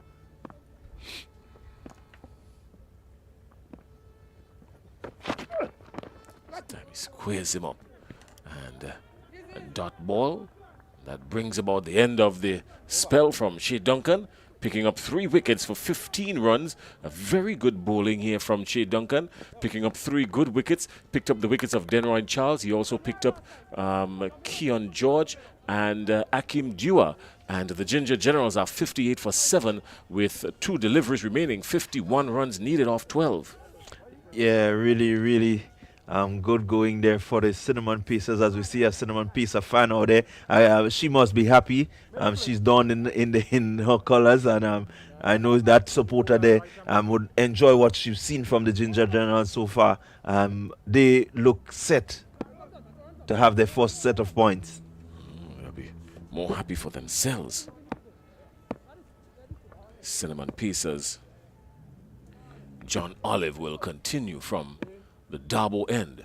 He's heading to Davis Charles. Charles is swinging and swinging, head in the air, hands in the air, all sorts of rehearses the same stroke. This time he plays it a lot straighter, looking a whole lot more accomplished, almost like a Gordon Greenwich rehearsal. Well, I think right there, George has the sort of feed that says 6 sixes are 66. And this time he makes connection with it, but it's spooned, it's ballooned up into the air. There's a man coming around at... oh, no. Dropped it. Well, his hands were like a basket, really trying to hold water. He had a year and a half to get under it. He got under it, really settled. You were sure he was going to take it. And Desron Maloney made a total mess of it. Yeah. Ball crashed into the boundary and went for 4. What should have been a wicket has turned into 4. Yeah, again, the ball going high into the air seems to be swollen a bit, and the fielders seem to have some bit of trouble, really staying with it. That one, you saw him go in and he came back, and, he just was not in total control. Went very casual for it, I thought. Went very casual for it. He had all the time in the world to really settle under it and take a comfortable catch, but really was a whole lot too casual. And the batsman remains.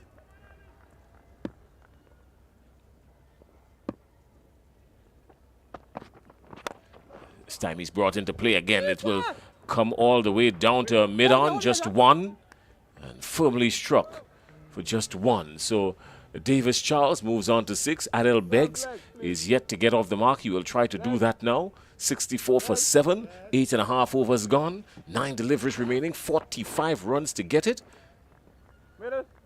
They need at least 30 runs per over. Well, plus 30 plus. How are they going to get these 45 off 9 deliveries? 6 9's 54, Jason. Yeah, you keep wishful thinking. This time he's playing it into the pads really and was beaten all ends up. And just 1.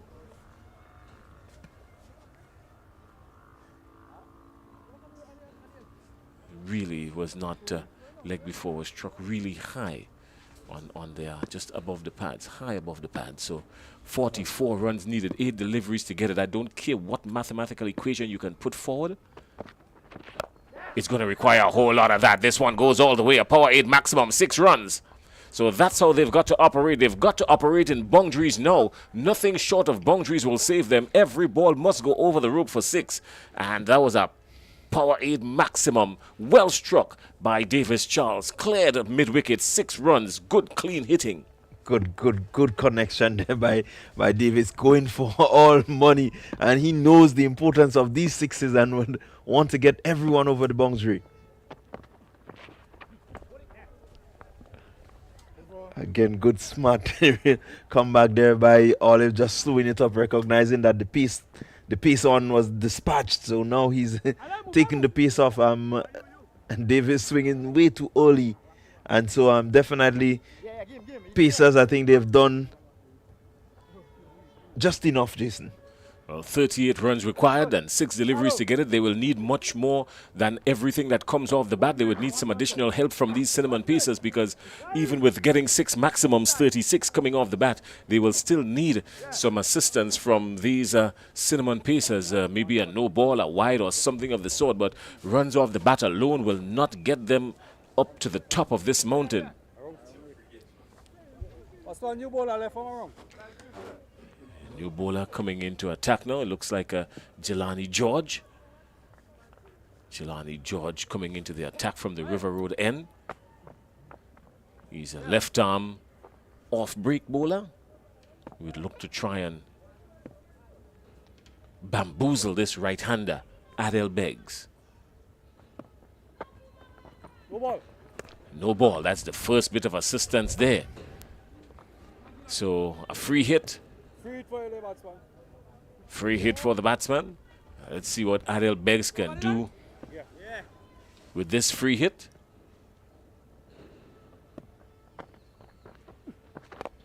He goes over the infield, trying to go over the infield. Doesn't clear the infield at all, so just 1 run coming off of it.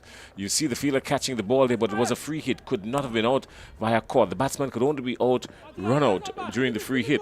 So the Ginger Generals still require 36 from 5 deliveries.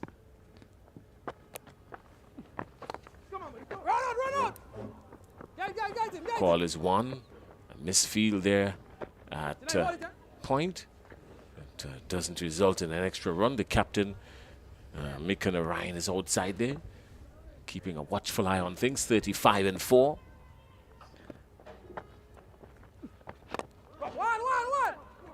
They would be contented with just the ones.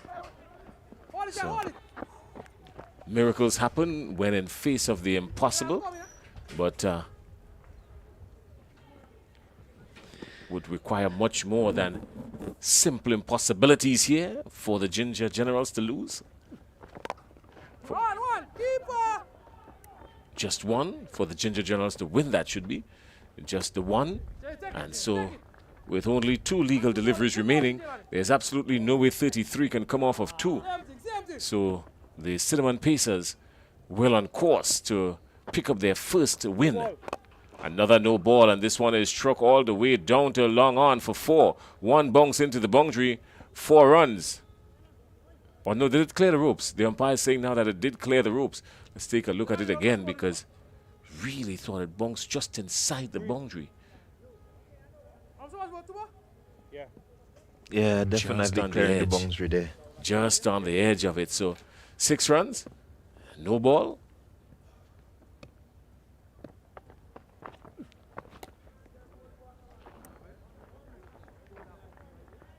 Yeah, I think Jason, the fat lady has sung. She must be in a choir by now.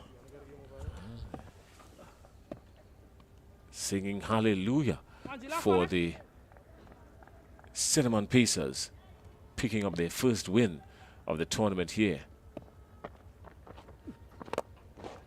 Another big slap down the ground. It will go all the way just past the Dream 11 advertising board.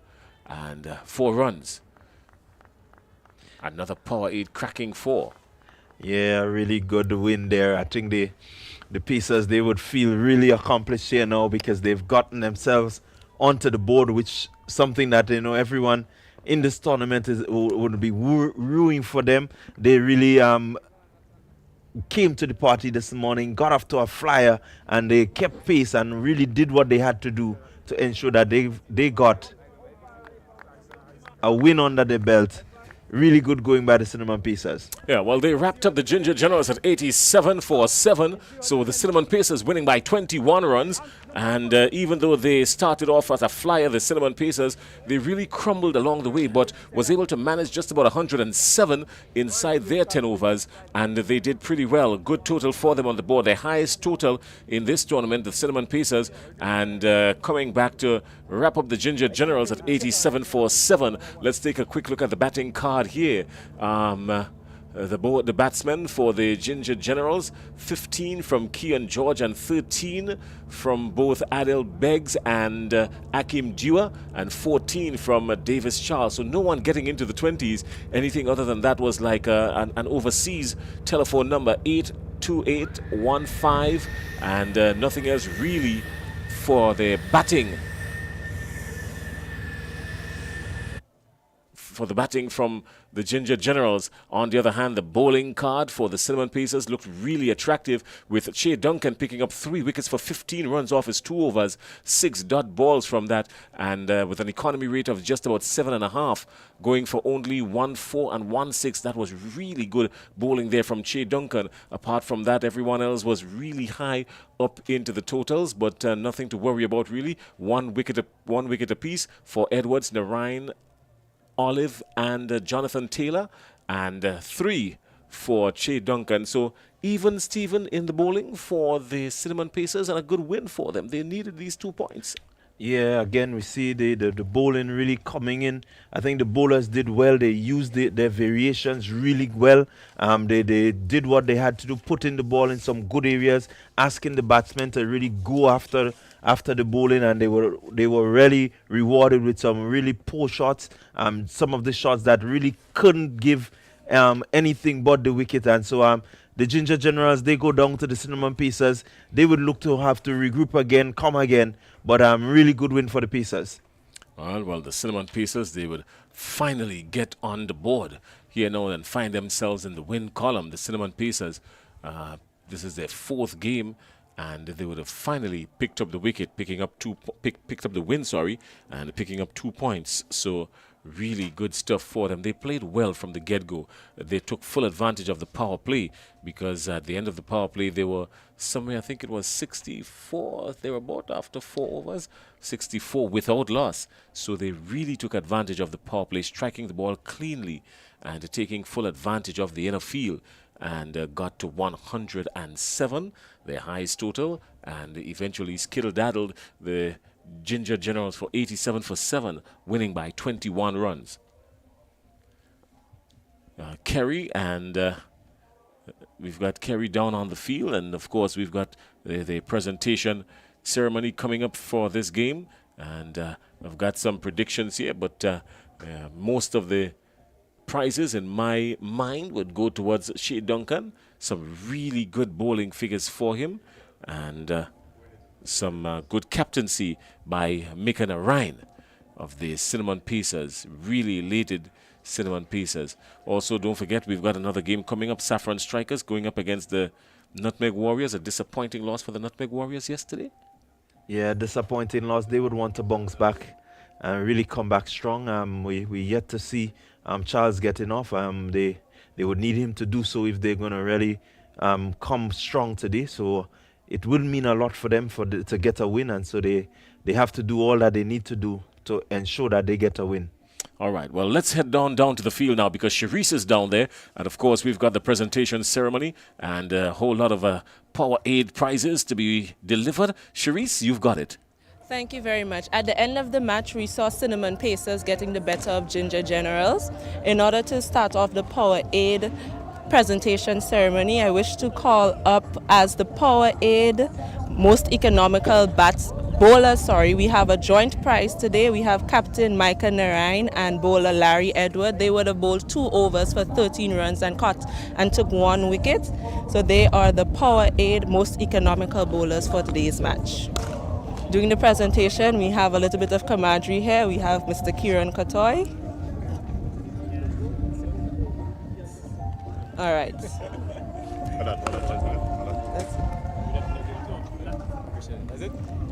And now we have the Power 8 Top Striker prize, and that goes to Mr. Desron Maloney of the Cinnamon Pacers. Desron would have hit 4 sixes today.